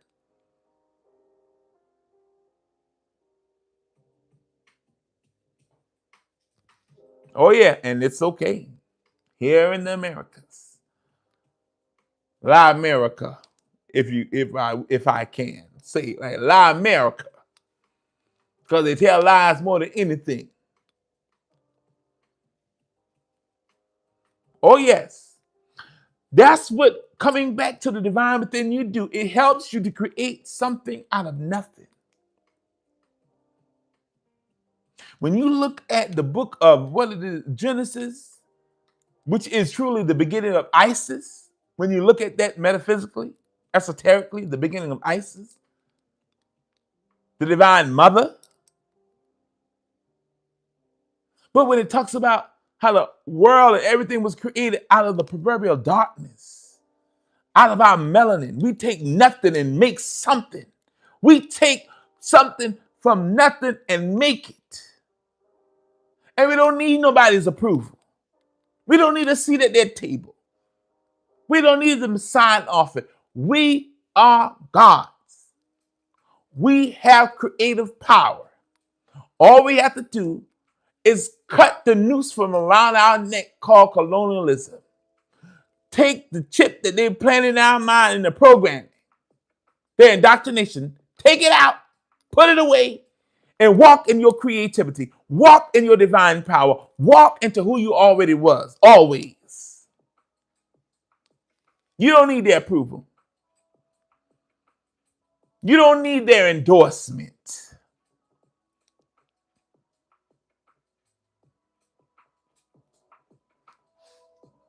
Oh, honey, Ascension, the Kabbalion is a powerful book. And you begin to study the Hermetic system, because guess what they get? The Hermetic system comes from the Kemetic system. That's where they get it from. See, Hermes was Thor, which is Kemetic, spiritual science. So when you begin to study these things, your mind become open. You be like, oh my God, really? This is what they've been hiding all this time. So you begin to study Maat, study the arrowheads, ancestral veneration, yogic practices. Study Buddhism. All these are just divine roadmaps.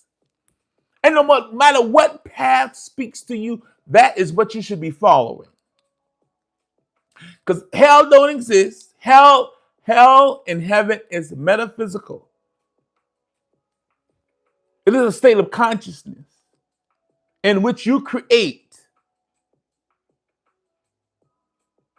The literal heaven and hell is a scare tactic created by the colonizers to control you, to keep you living in fear, that you would not think out of their indoctrination and think outside the box, remove the box and think. Use your own critical thinking skills. Use your own inherent power.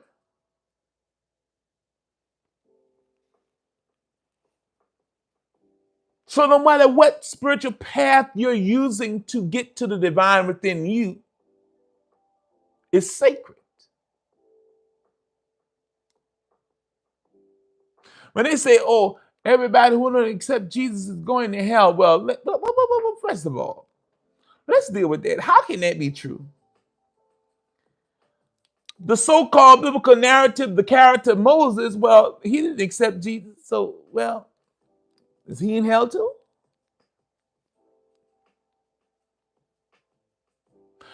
The one you call Adam, who, according to the biblical narrative, was the first human being, Adam and Eve, which we know is not true.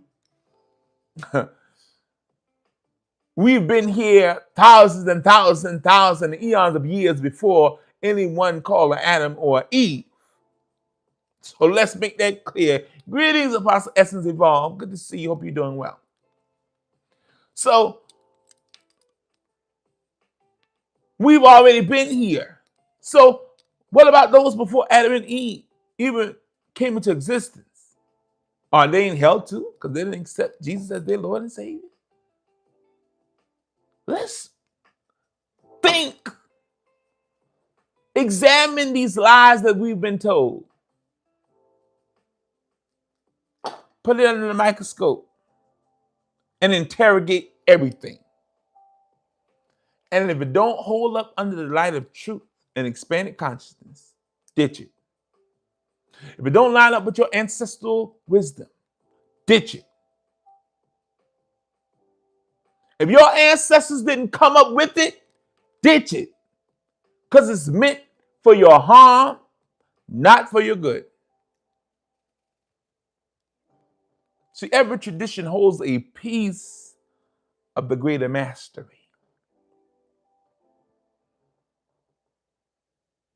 Religion as a language, spirituality as the message. Religion is a language, a dogma, code words. Spirituality is the message. It's the meat. See, everybody can't handle the message. That's why they get bogged down with religion and indoctrination and dogma. But those who can truly handle the real thing, they are the mystics. and they study mysticism. They study the first principles of all things.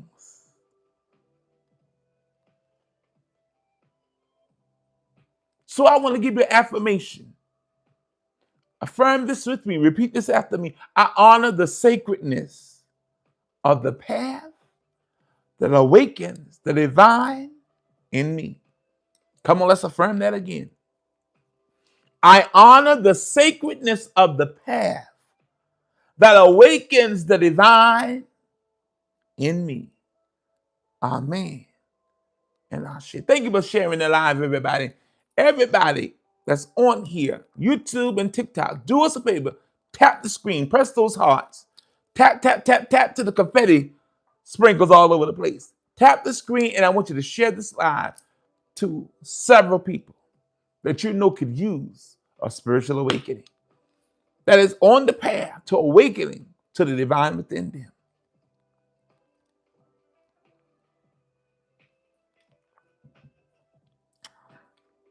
So remember today, we're dealing with the topic of,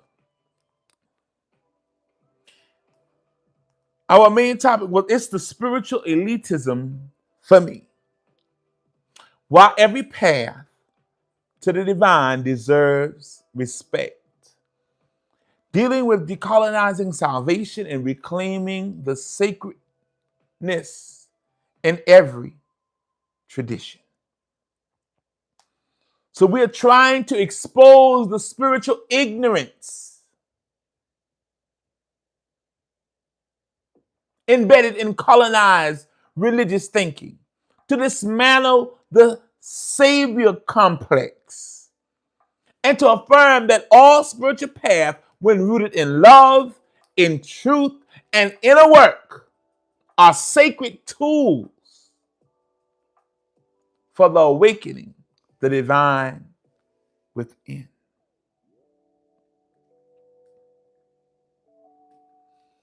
Isn't that powerful?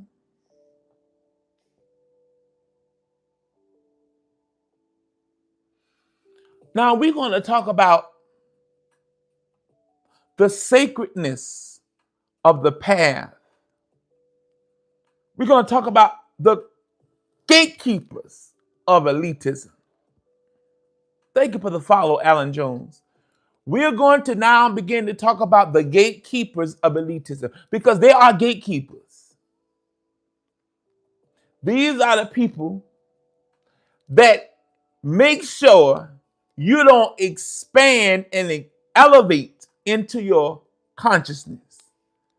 These are the people that make sure you only stay within their guidelines of religion.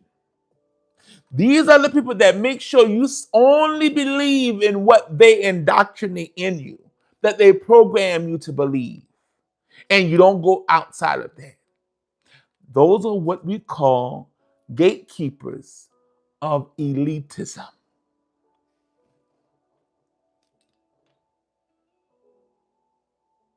Gatekeepers of elitism.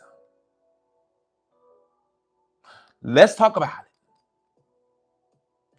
The role of the preacher pastor. They are gatekeepers of elitism. The role of the preacher and the pastor as colonizers' mouthpiece.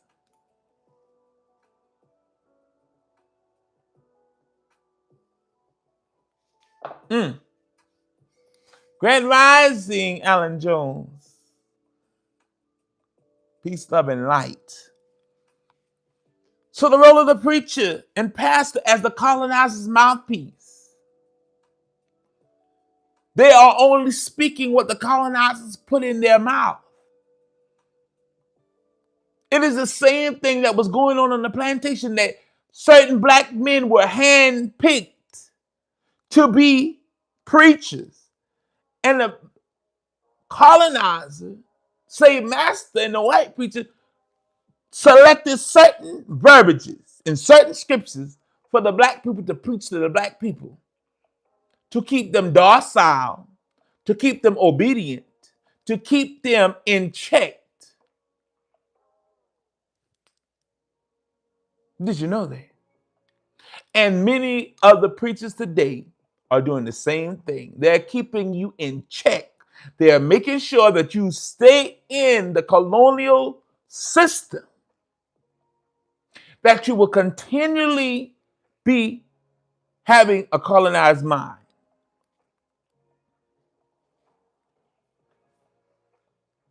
So no, you don't have the whips and the chains and the fetters. No, because they done took your mind.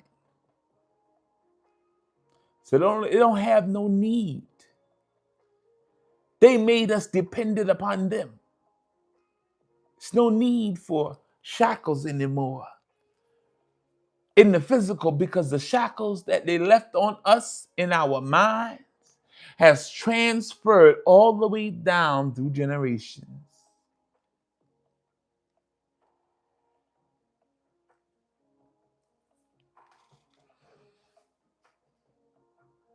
Don't believe that's so? Every time something go wrong in the family, but they say, oh, I need to go to church. Well, I need to go see the pastor. They don't say, let me consult my ancestors. Let me consult my spirit guides. Let me consult the divine within me to find out what my next move is. No, the first thing they say, I need to go see the pastor. I need to go to the church. I need to go this and that. All external things, nothing internal.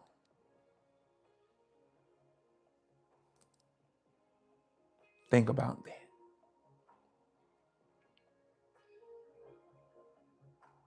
So the preacher, the pastor, is the colonizer's mouthpiece. When it comes down to voting, you think these candidates don't round up the black preachers,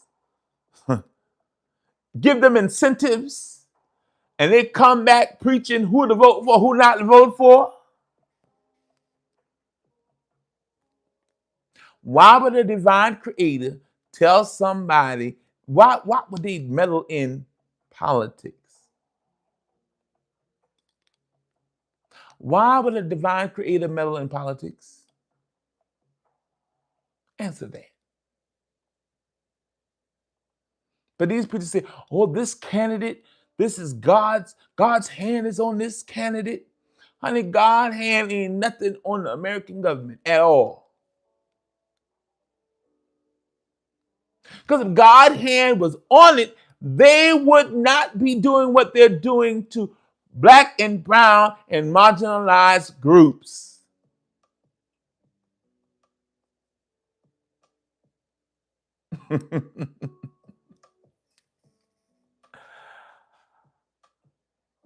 That's right, Alan Jones. You always got those amongst us. That's a weak link. And the outsiders know how to find that weak link and use it to their advantage to defeat us from within, because a house divided can't stand. Y'all give me one moment. I need to grab my charger. Don't go nowhere. 2 seconds. Get my charger, because this iPad is on 2% and it's about to die. We don't want that. Hold on for a minute. Where the charger is? Oh.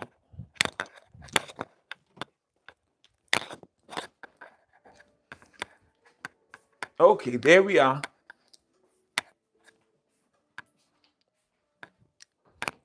Y'all still here with me? Y'all still here? Y'all still with me? Put in the comment, I'm here. Put in the comment, I'm here.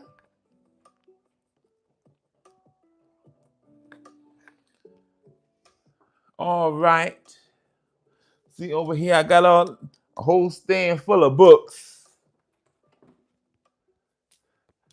A book about the Sibyls, our black prophetess, our ancestors. Oh, got my sound well. And for those who are looking to When you look at the Bible, if you're trying to learn it from a metaphysical perspective, an esoteric understanding, this is a good book. The Metaphysical Bible Dictionary. This is a powerful to help you decode. Remember, I always said the Bible is a coded book. So many people say, well, why don't we just throw the Bible all together? Well, let me tell you why. Out of all the black homes in your community, when you knock on every door, 9 out of 10, all of them, they may have no other religious or spiritual book, but they got the Bible in their house. So if you're trying to help somebody expand their consciousness, you have to start where they are. They don't understand chakras and crystals and Florida water and sage and honey, they don't know. They was taught that's demonic, so you ain't gonna help them. You got to start where they at. And so starting where they are is to help them understand that the Bible is a coded book, and you have to unlock the codes because it's metaphysical and esoteric truths, not to be read literally. And that's what keeps people colonized, because they're looking through the colonizer's lens. Remove the colonizer's lens and begin to look at things for what it is, as a metaphysical and esoteric truth. Because truth can come from all different forms, all traditions. And the Bible is not the only book that's metaphysical and have esoteric truth. But it's, for most black people, it is the only book we know. Let's be real. So let's be careful when we're trying to down the only book our black people know. Honey, you don't get black people to hear nothing you got to say when you do trashing all they know, honey. You got to be, there's a verse in the Bible that said, he that winneth souls is wise. You got to be wise when you're dealing with people. A lot of times we come off as harsh. We come off very harsh. That's what we're talking about, spiritual elitism, religious elitism. We come off very harsh, very brash, and it causes people to be turned off to spiritual things because we are very dogmatic about it. And don't nobody want nobody hollering and jamming up down their throat, honey. They had enough of that in the church. So they ain't come out to church to hear you bash them too. And this is how I have to talk to a lot of preachers, because a lot of preachers come to me to consult with me, because they know I done been there and done that. And they're trying to say, well, how can I take my congregation from a Christian, deeply rooted Christian, into awakening? Well, I teach them, you got to take baby steps. Because black people don't do well with change, especially when it comes to spirituality and religion. We don't do well with change. This thing is entrenched in us, so you got to baby step walk them. You have to show them the truth. Baby steps. I did it.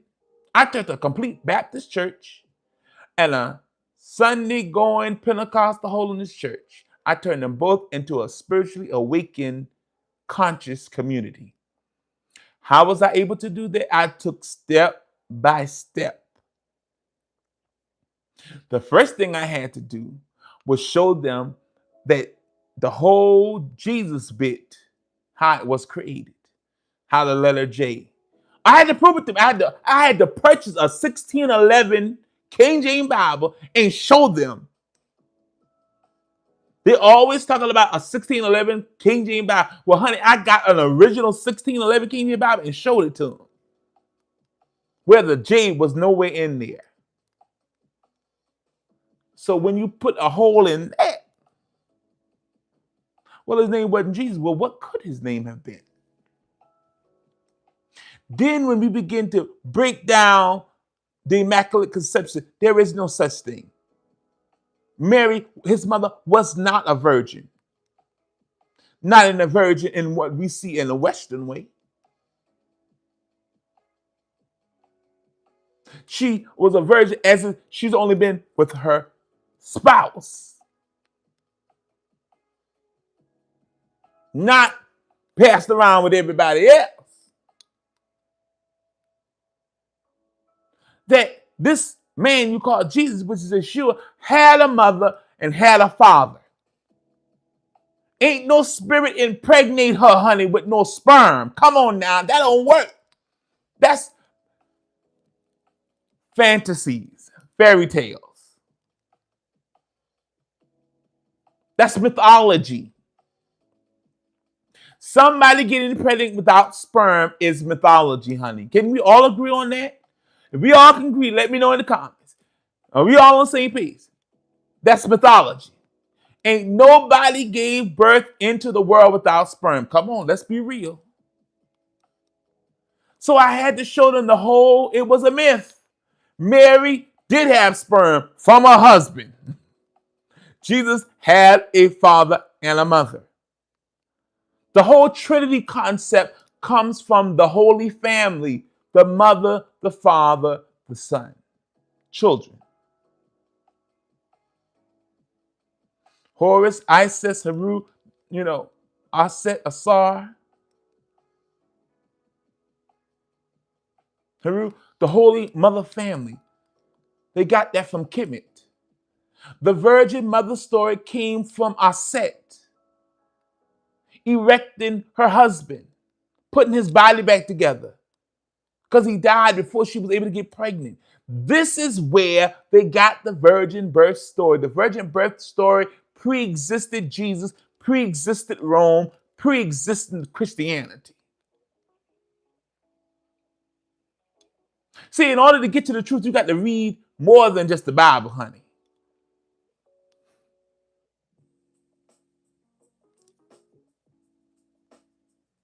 The Bible is symbolism, allegories, mythical, esoteric, metaphysical, not historical context.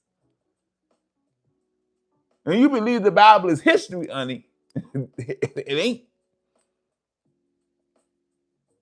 Even the way they arrange the books of the Bible is not a chronological order.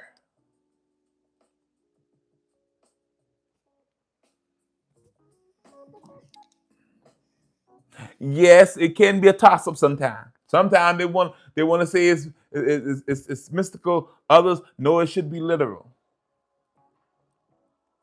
So these are the things we have to begin to understand to be able to break this down. Somebody asks her, why are you always angry? Why do people always ask a black woman why they always angry, honey? If me talking passionately is angry to you, honey, you can get the hell on, get off this line. How about that? If me talking passionately translates to you as angry, you in the wrong place. But I do have a lot to be angry about. One-on-one, the colonized and what has been done to my people. I have a lot to be angry about. But I'm not angry. I'm passionate. Oh, yes, honey. Mystic, we do have a negative spirit in the comments, honey. There are always some negative spirits in the comments on YouTube, honey. I don't know what the problem is on YouTube. They always in here. Some of them black men having negative comments. I said, well, but these don't never work. They don't work. What are they on here for? God bless. Anyways.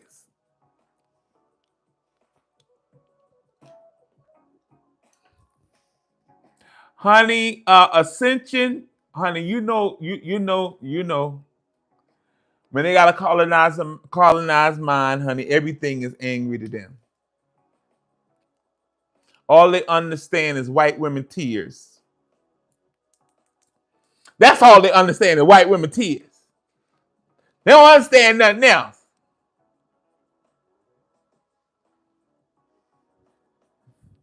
God bless.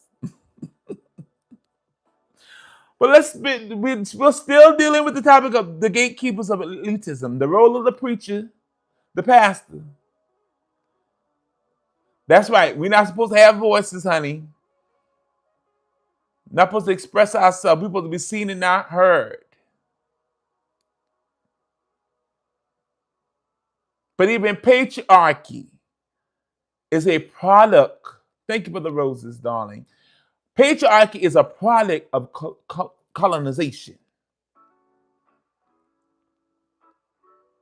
Telling a woman that she need to be silent, she need to obey her husband. That is patriarchy, and patriarchy is a part of the problem. It's hand in hand with colonialism. See, and from an African context, from African cosmology, black men ain't never tried to control black women. No, they learned that from their oppressor. He controlled his wife.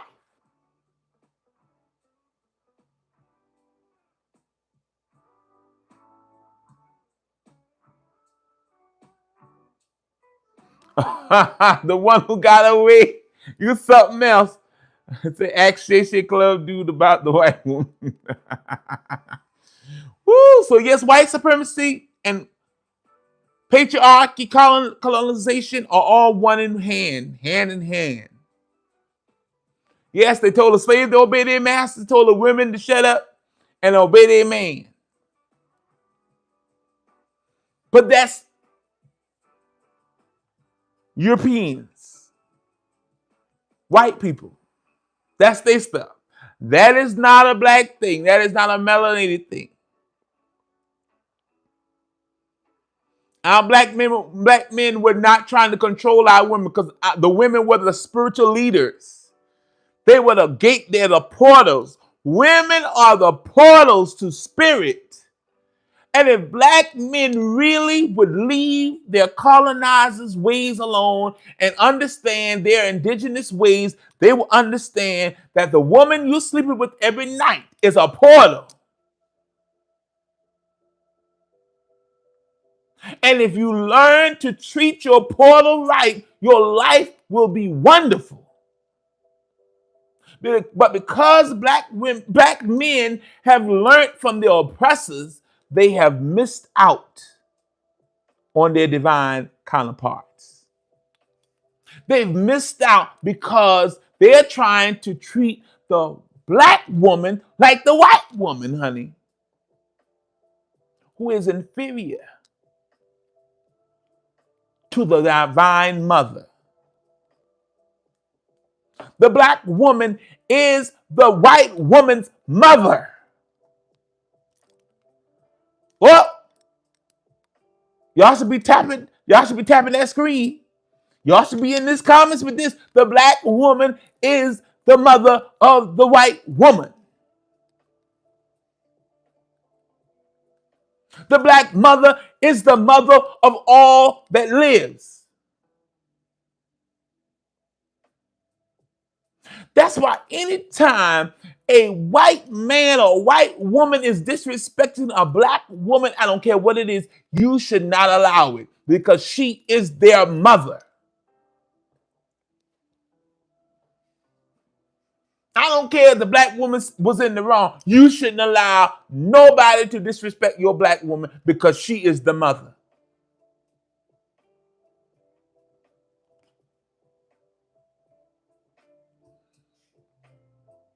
You may have to deal with her at home, tell her, well, you wasn't in the wrong, you shouldn't have done that, blase, blase. But you protect and respect.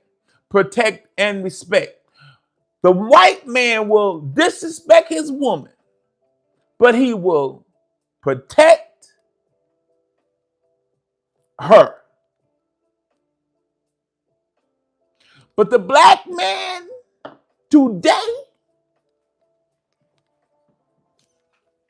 well, we saw it in the polls with Kamala Harris. We saw what the black man will do.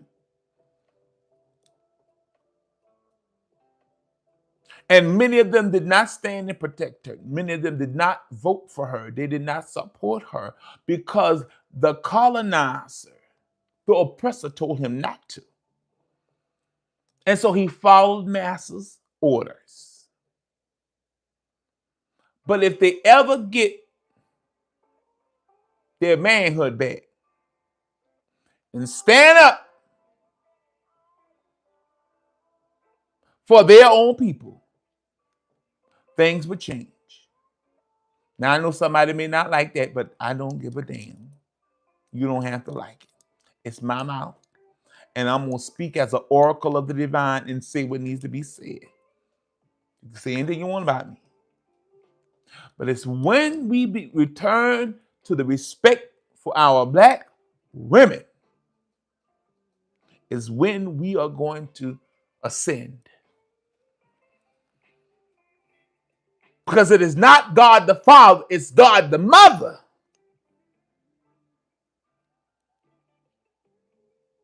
Because the European gave you God the Father. When you go back into their history, they always had a understanding of God as a father. But when we come back to our African cosmology, we always honored the mother, the divine mother of creation.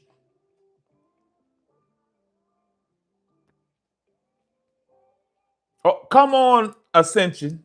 Sometimes you think they think they got on shoes, but they don't have no footing. That's it. And so we have to understand our own way of life. Stop.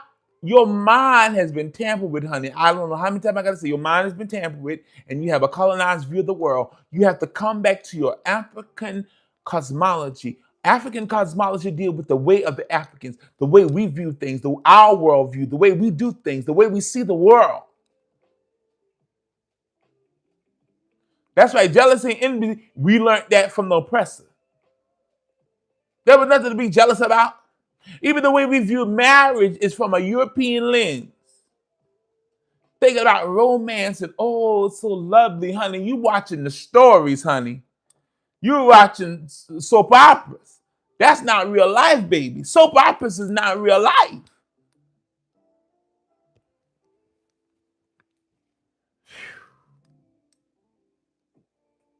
And yes, if we be honest, yes, some of the black men have an infatuation with white women. But who do he come when he need a backbone? It's not, it is not Snow Bunny, honey. He come back to his mama and his sisters.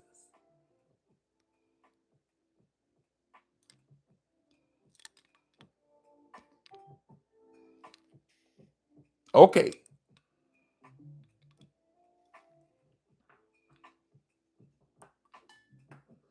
Don't let your freedom become a noose around your neck.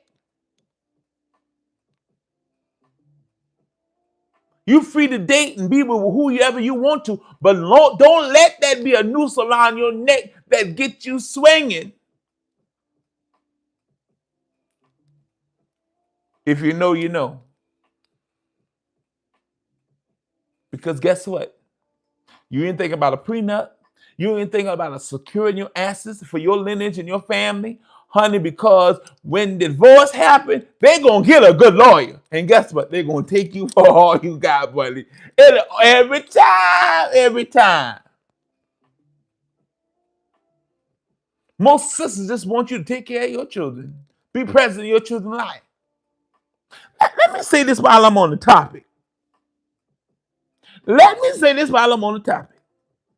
Like the preacher said, I feel like preaching. Let me preach a little while on this topic.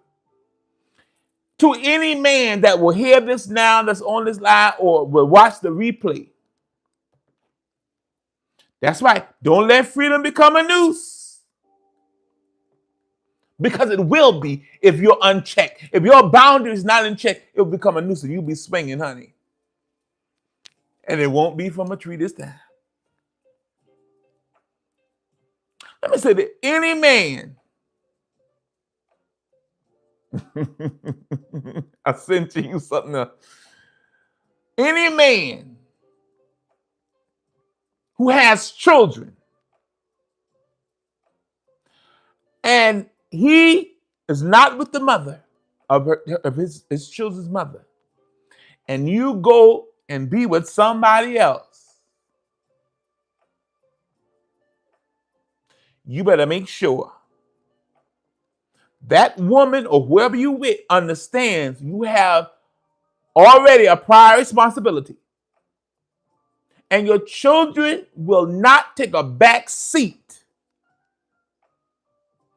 if they cannot respect that.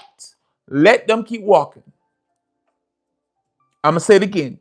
Any man who has children and he's not married to his children's mother, he's not in a relationship with her, and he goes to be in a relationship with somebody else, he needs to make sure that woman, person, individual understands he has children that he's responsible for and he has to take care, and they will not take a back seat to his relationship. They will not take a back seat to her or her children.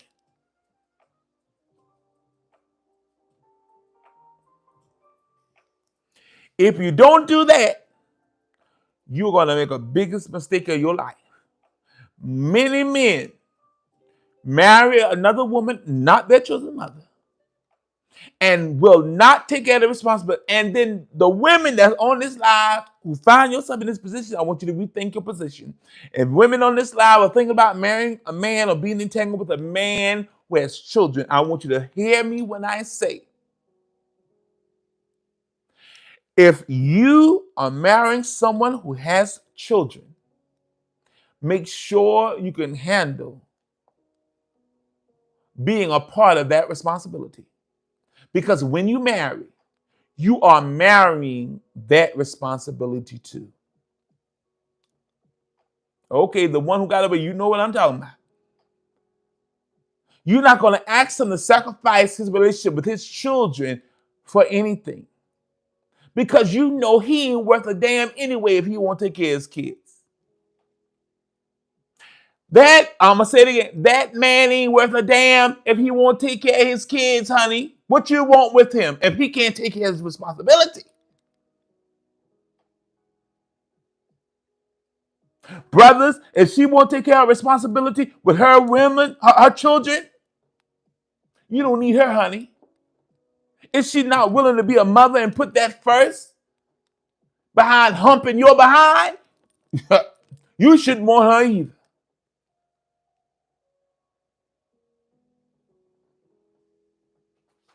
That's it. Ain't worth it. How many times have we prioritized a potential love interest and we've dropped everything and lost sight of our perspective? Honey, he ain't going nowhere. If he's the one for you, can't nobody take it. What's for you is for you. But what you got to do is you make sure you put your children as a priority, especially when it's a blended family, or as my father would call it, already made family.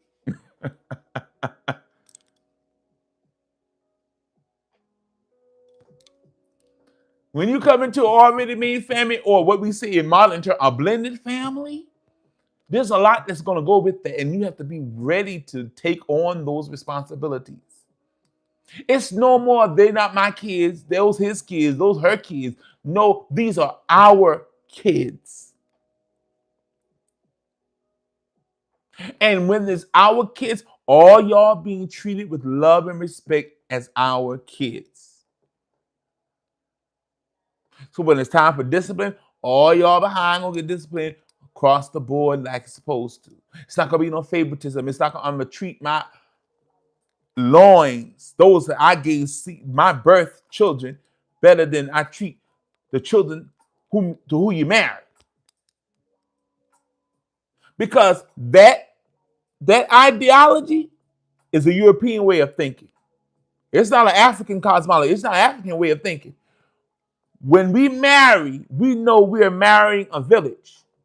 Let me say this, men, if you're listening, and say this, women, to you. Man, when you marry a woman, remember you marrying her mother, her daddy, her sisters, her brother, her whole village. Sisters, when you marry a man, make sure you know you marrying his mama, his daddy, his sister, brother, his whole village. Anybody who listening, no matter what spectrum, what gender, remember who you marry. You just not marrying them, the village too. That is an African concept, not a European one.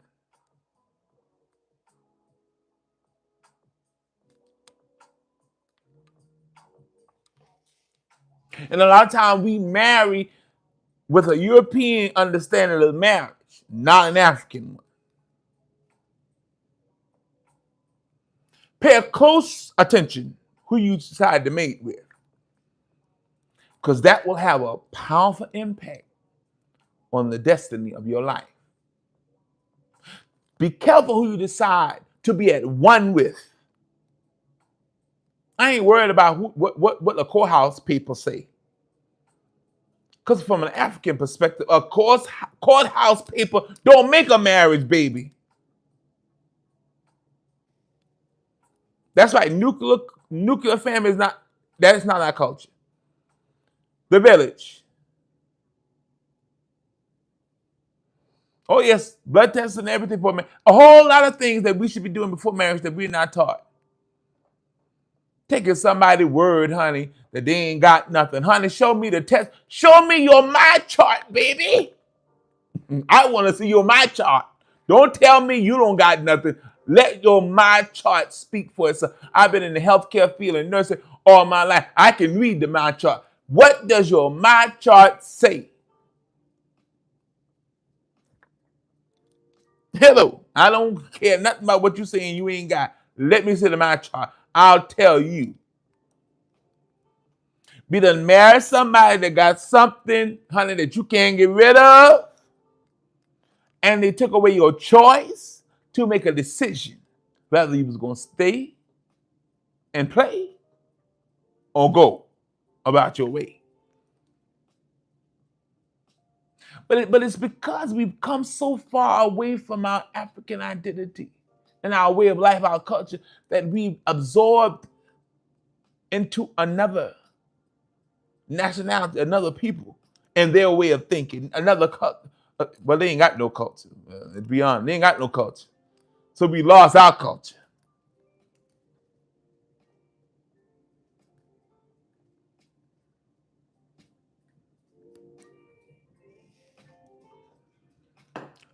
Vicky the villain, honey.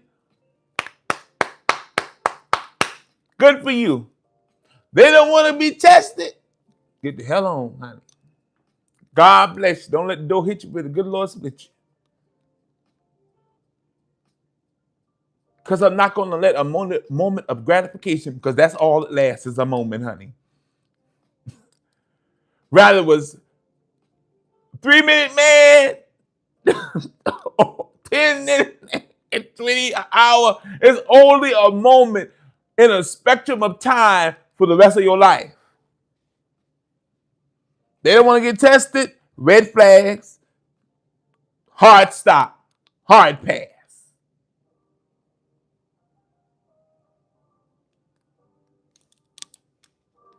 Real life. These are things that we need to be teaching our sons and our daughters. Because all of us were not taught what to look out for. That's right. Choose you. That's right. You can't care about me. You don't care about you. You can't love me if you don't love yourself to take care of yourself. No, I'm not going to trust you with me when I can't even trust you with you. Not going to work. And I'm not going to sacrifice my principles. Now, we're not talking about highfalutin standards. No, we're talking about principles. My self-care. My life matters. My body matters. Women, you got to know your body is a temple. And be careful what's going in your temple. Because you become spiritually connected. Why would you be a conscious, awakened, spiritual woman who's going to let some joker who don't know his left from his right enter you and plant seeds of confusion and doubt?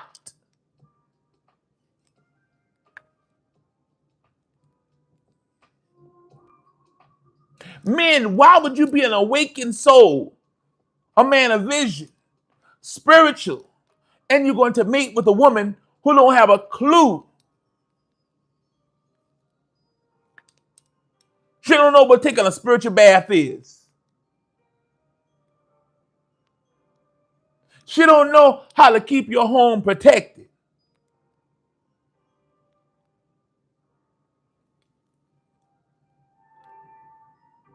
What you gonna meet with them for?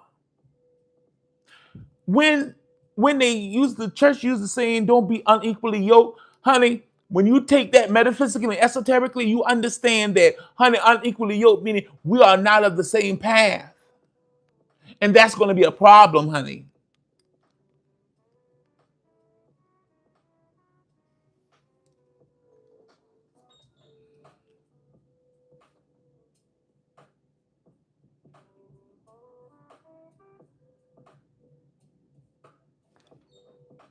If you cannot respect yourself, you cannot respect me. If you can't do what's right for yourself, you can't do what's right for me. Because we have to stop this thing where we come in, somebody complete you. No, honey, you complete yourself. And then two whole people come together into a union to create an empire. Ooh, I'm married. Why you want to marry this person? Ooh, I'm married. I'm married for love. Honey, that's the problem. That's the problem right there. When you look at other cultures, honey, there's a whole lot of stuff that come into a decision of being married. You want to mate and be married and procreate, or however you want to do that. It just can't be love, honey. It just can't be lust. It just can't be a feeling, honey. It got to be more to that. What, do y'all have the same vision for life? Are you both trying to go down the same road?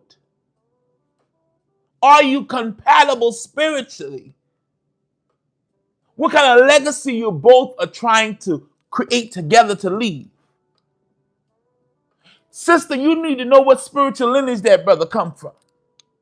Brother, you need to know what spiritual lineage he come from.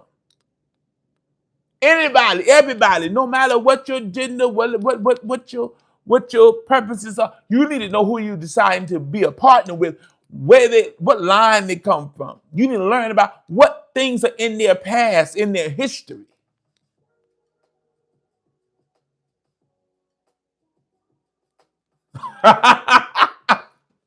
You better come on Ascension, honey. What's that? Who was that? Let's see.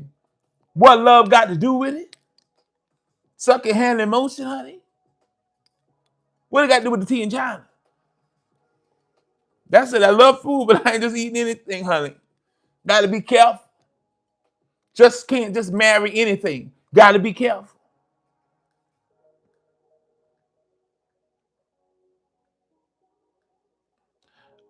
It's queen to you. Yes, let me get to that comment. You know, the thing about censoring comments be on, so sometimes I have to unblock a comment. Yes, discernment is necessary.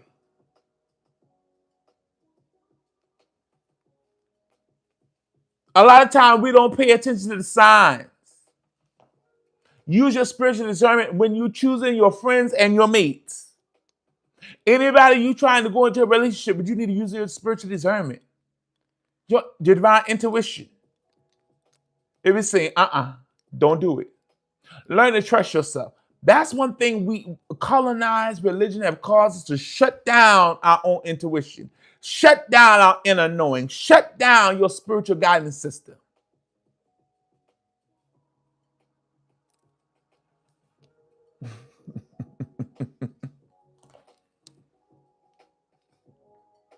Come on, Fire Rose, your friends and your men, honey. Yes.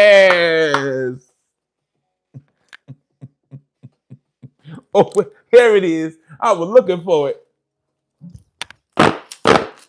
Your friends and your men.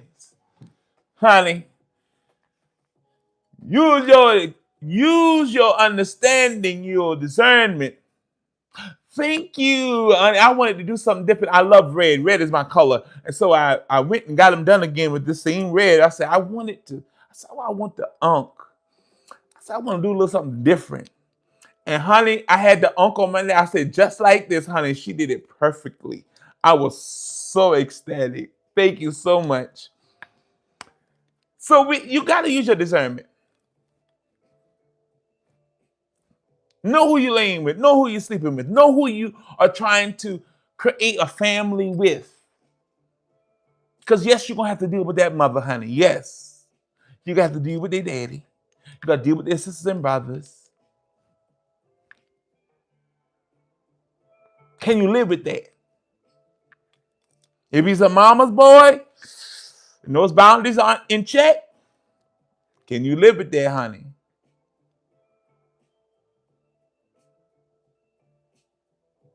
If she's a daddy's girl, can you deal with your partner who likes to tell their best friends about everything that go on in their marriage? See, I can't deal with that. Mm-mm. No, you cannot go and tell all your best friends about our marriage and what's going on. I can't deal with that. So if you like to do that, that's okay. You grown, it's your life, but you ain't gonna involve me in there. It's not for me. I don't like it. And I ain't gonna stand for that. So you have to know your own boundaries.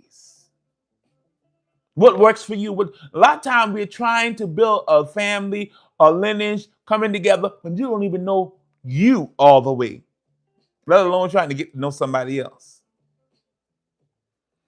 Vicky the building, honey, I can't deal with it. You want to run and tell your mama or your siblings about what's going on in our marriage, so when we got to get together, the family get together, they're looking at me crazy? Get out of here. That's not going to work for me. Next. Not going to work. Not going to work at all. Absolutely not. So these are things, because we have to come back to the African way of doing things.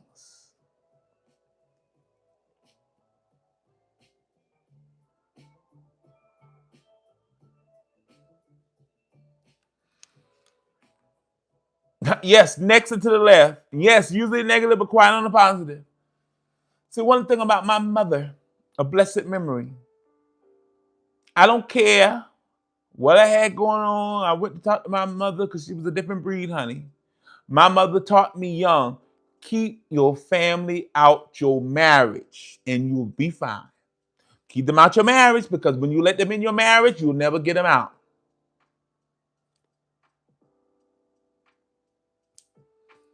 My first spouse, honey, me and their family was so close before I even knew who they was. But after we got married, oh honey, I didn't know that they like to control their other family members' life in their marriage. Honey, they saw another side of me, honey. I told them, honey, you don't live at this address, so you don't control nothing here. So if you think you can control my house, you got another thing coming. They put me on house for a while, but honey, they understood the room, honey. They was able to read the room. You have to know what you're up against, what you're getting into. A lot of times we don't know what we're getting into. A lot of times we're not honest with who we're saying we want to build a life with. Then it's like down the road, oh, you done changed. No, I didn't change. I just wasn't honest. And this is where problems come in down the road. So remember, you are the temple. Be careful.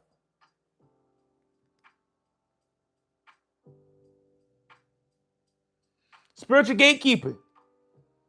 Keeping people trapped in fear.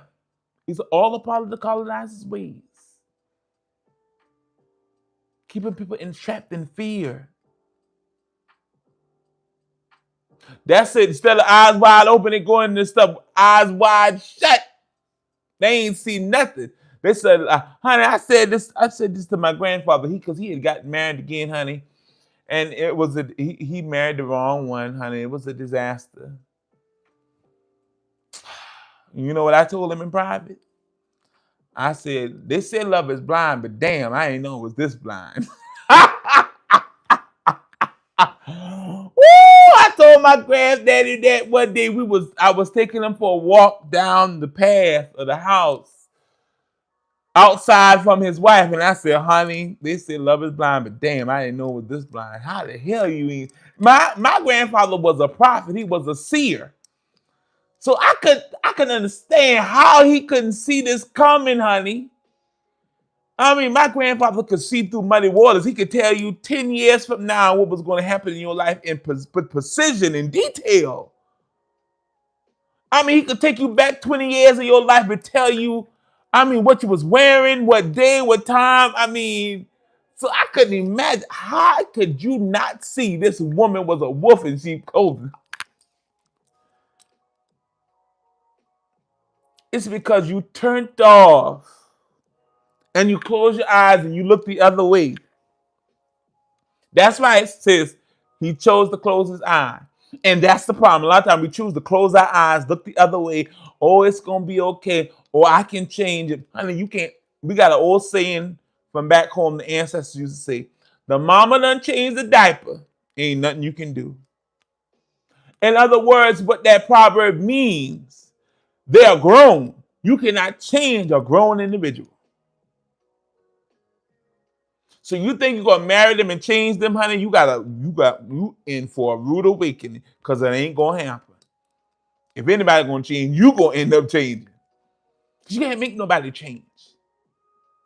Marriage, love, it don't make people change. People only change if they want to.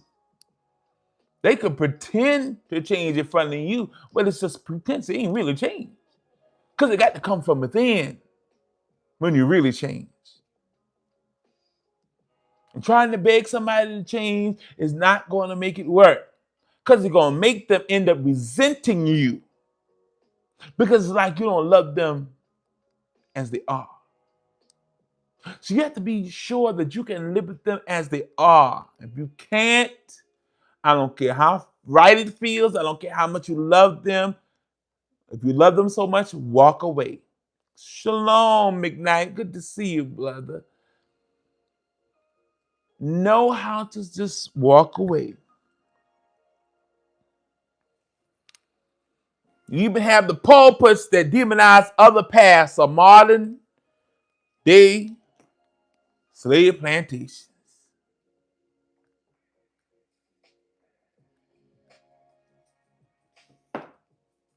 That's why, Ascension, the spiritual eye will either see or deny what it sees because of an denying spirit.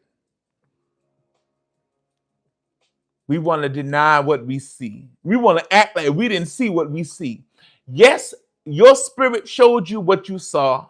Yes, you know what you know. You just want to unsee it. You want to ignore it. You want to act like it's not happening. But honey, if you love yourself like you say you do, you will not accept just anything. I don't care how old you are. I don't care how your biological clock is ticking. If you know something is not right, don't go for it. If it don't sit right in your spirit, don't do it. Because you're setting yourself, you are sinning against yourself when you enter into a partnership of a relationship that does not feed your soul, your spirit, your mind, your consciousness. If it doesn't feed you, it is feeding off of you.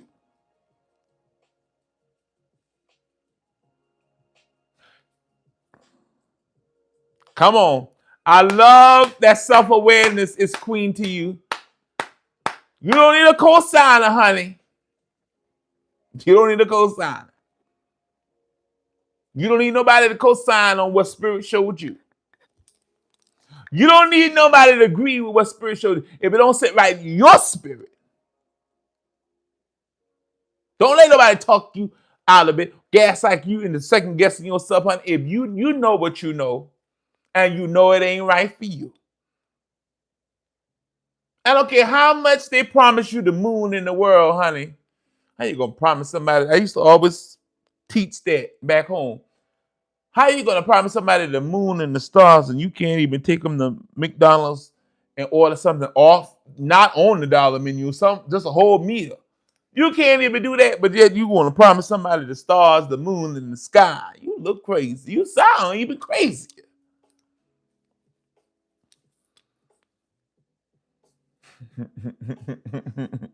Oh Lord, I done got a lot of time. Mental slavery is masked as salvation. So don't let nobody con you. Your life and your destiny is nothing to play with. Don't let nobody con or fool you into something. Don't let nobody push you. Oh, honey, God told me that's your husband. Child, I don't care what God talking to you. They ain't the one talking to me, honey. Don't let nobody push you. Even if y'all were high school sweethearts, or your mama and their daddy and their parents get along and they're best friends and they always had this vision. Y'all, don't do it. If it don't sit right with you, honey, don't do it. Don't do it. Don't do it. I want y'all to remember this quote. Not every preacher is a prophet. Some are puppets. Not every preacher is a prophet. Some are puppets.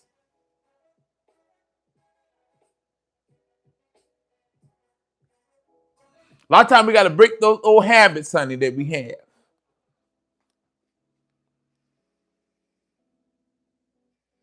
Listen, essentially, I'd be the same thing. Oh, the creator told you? Well, I want you to go back and tell the creator to tell me, because the creator didn't tell me. Because God don't have to go skip over me to tell you to tell me something. No, that's not how it works. I have a direct connection to source. So let source tell me. Know that you are divinity. You are a temple. Be careful what you let go in your temple. What seeds you allow to be planted and germinate in your temple.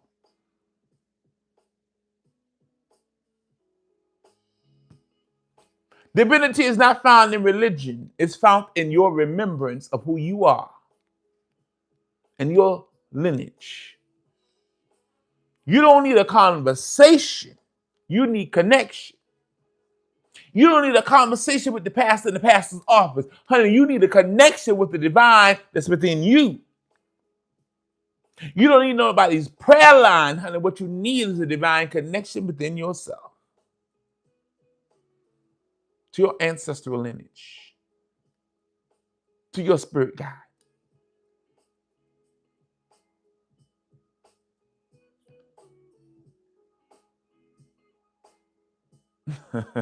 That's it. How you hearing from me with your inner ear and I have inner ears to hear? Listen, my godmother used to always say that. How God gonna talk to you and he talk to me. He talk to you, he talk to me. Why he gonna tell me when he can tell me himself?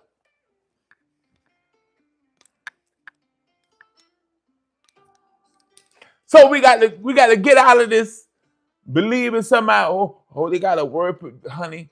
They be telling me, can I give you a reading? I got something from the ancestors to tell you. You ain't got nothing to tell me from my ancestors, girl. Get out my inbox, boy. You ain't got nothing to tell me, honey. But I know I just left my altar and they had anything to say, they would have told it to me. See, this is how people hoodwink us. This is how people catch us off guard. By trying to tell us they got a message. Honey, any message I need comes to me. No, no, thank you. You got to be careful who you let prophesy to you. That's right, because they'll cause confusion. No, honey, one that got away, honey. No, I ain't even listening. No, you ain't got no word for me at all. I know you don't. Yeah, I'll call you, don't call me.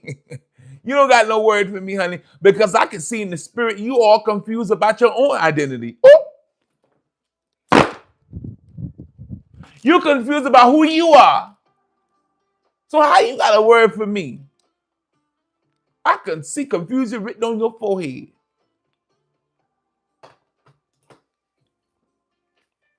Can I give you a read? No, you can't. I'm not giving you a spiritual license to me. Because that's how people energetically cipher your power.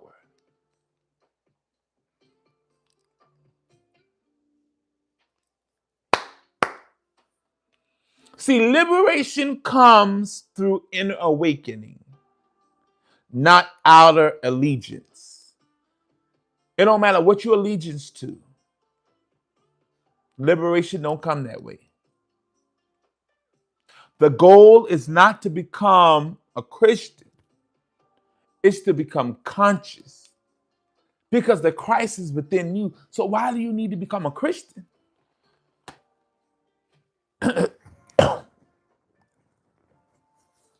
Why do you need to become a Christian? The Christ is within you.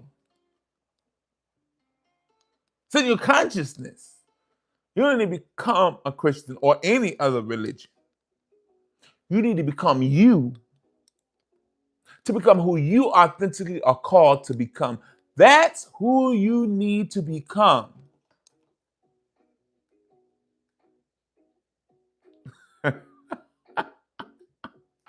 It's clear to you. Listen, go play with somebody else. Don't play with me. Or better yet, let's see, go play in traffic. Don't play with me.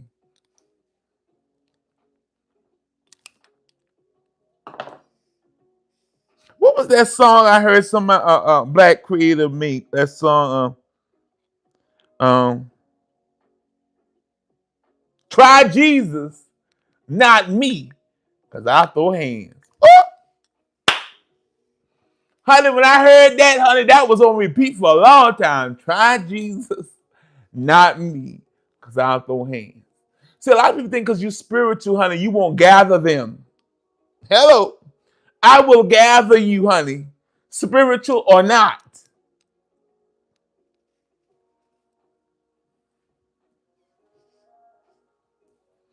Oh, yeah, honey, they'll call you a non-believer. Honey, call me what you want. Somebody up on here say, well, what do you believe? What God you pray to? That ain't none of your business. You worry about what God you pray to. Always trying to convince somebody else, to gaslight somebody else to believe in something or second guess your own belief system, your own knowing. Because it's time to stop getting out of belief. It's time to get into knowing. So liberation comes through inner awakening, not outer allegiance.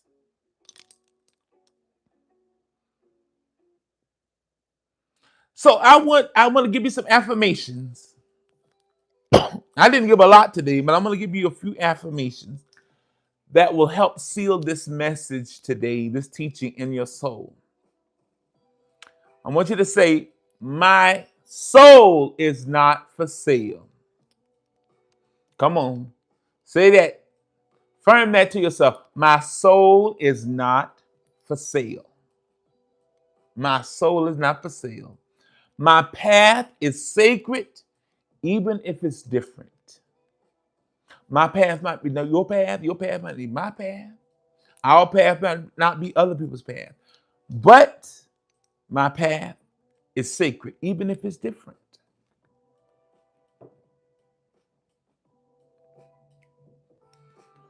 I walk with wisdom, not with fear. I walk with wisdom, not with fear. I don't fear what people say. I don't have to fear what somebody called me. I don't have to fear somebody tell me I'm going to hell. I don't have to fear somebody say I'm an abomination. I don't have to fear nobody saying I'm a heretic. I don't have to fear nothing. because I walk with wisdom, not fear. I don't practice my spiritual path because I'm afraid of anything. I walk my spiritual path because I'm called to that. I walk with wisdom, not fear. And lastly, I don't need saving. I need awakening. Somebody need to hear that today. You don't need saving. You need awakening. See, the colonizers taught you about needing a savior. That's because they want you to have a savior complex. And they're going to swoop in and teach you and save you. You don't need a saving. You don't need a savior. What you do need is an awakening. Because everything you need is in you. You need an awakening, not saving. You're not a helpless weakling. You need saving. You need to awaken to the God within you. Awaken to your own inherent divine power. That's what you need. That's what we really need. Amen and Ashe. If this teaching cracks something open in your spirit today, always join us Monday through Friday, 12 noon Eastern Standard Time. Sometime, if I'm not on, sometimes it's because my schedule was real tight and busy and I couldn't get it. But normally I'm here Monday through Friday, 12 noon. We're here. And if you want to give a love gift or help our platform, greetings. Thank you for the follow, Royal. If you would like to support our platform, if you want to give a love gift, an appreciation gift, or whatever, you can do so through Cash App. It is capital VSY, lowercase ISRAEL 2021. Again, if you'd like to give a love gift, or if you want to support this platform, you can do so through Cash App. It's capital VSY, lowercase ISRAEL 2021. Thank you all for the follow. Chanel Burgess, I think the name is. Thank you.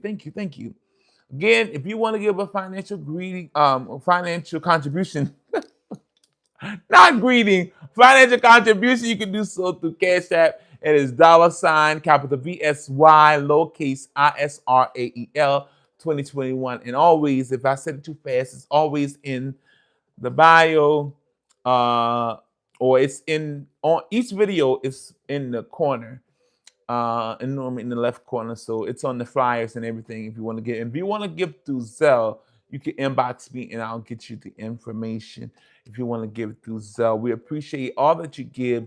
No gift is too small, too great. We appreciate everything because you're helping us to expand and get the things that we need to continue to bring these spiritual teachings to you. And I invite you, if you've been looking for a spiritual community where you can experience spirituality from an expanded consciousness, you can join the Soul Awakening Sanctuary movement. So if you want more than just a live stream, and you want to join this spiritual movement, you can reach out to us inboxes. If you're on TikTok, you can go to my page and press email and email us. Let us know you're interested in becoming a community member, and we'll send you the information, what you need to do to join our community. And you get a lot of amenities with being a member. You get a 1 hour, I think it's 1 hour, 30 minutes to an hour, something like that. You get a free session with me, a one-on-one session with me, consultation, one-on-one coaching session. I think it's either 30 minutes or an hour. You get free once a month. You get that. Call it like our pastoral counseling kind of time, coaching. You get that. Also, you get 1 vial of blessed oil from me. Also, you'll get some literature teachings that I have compiled together to help you on your spiritual journey. Something else that is given to you. If you want other coaching session or spiritual consultation, you get a discounted rate versus people that are not members. So different things that are available to you, and we send that all to you, what is available to you as being a part of our spiritual community, being a community member. So if that speaks to you and you sound like that's something that would interest you, reach out to us, inbox us, send us an email at the Soul Awakening Sanctuary at gmail.com. You can email us again at the Soul Awakening Sanctuary at gmail.com, or you can inbox us on TikTok, Facebook, or Instagram. We are on, follow us on all. And always know that if you miss a live one day, or if you want to just peruse all of our long form content, go to YouTube. We have hours and hours and hours of teaching, all the way back to a year or two, of teachings, of, you know, you can just dive in and go to, if you're starting your journey or want to get a boost, you can go there and find out. And most importantly, we want you to remember to walk boldly in your sacred path. Also, with being a community member, we're going to start. Yes, find me on YouTube. It's the same tag name, Chief Apostle Veronica Yisrael. It's on every platform. Greetings, Caroletta Moore. I hope that I'm pronouncing that right. Greetings to you. Yes, find us on YouTube at Chief Apostle Veronica Yisrael. We're on all social media under that tag name, so you can find us there. And also, a part of being a community member, we're going to start having sessions, private sessions, and live teachings and services and different things as a community that will not be aired publicly. So you may want to get in on that too. So walk boldly in your sacred path. Again, join the Soul Awakening Sanctuary movement today. Reclaim your power. Remember who you are. Subscribe on YouTube. Follow me on TikTok and all social media. And let the world know that we're not bowing to religious supremacy anymore. We are awakening the divine within us into our own divine power and going with the path that we are led to.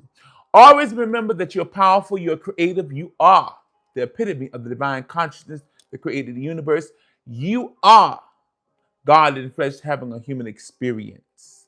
Always remember that you are great. Your name is great.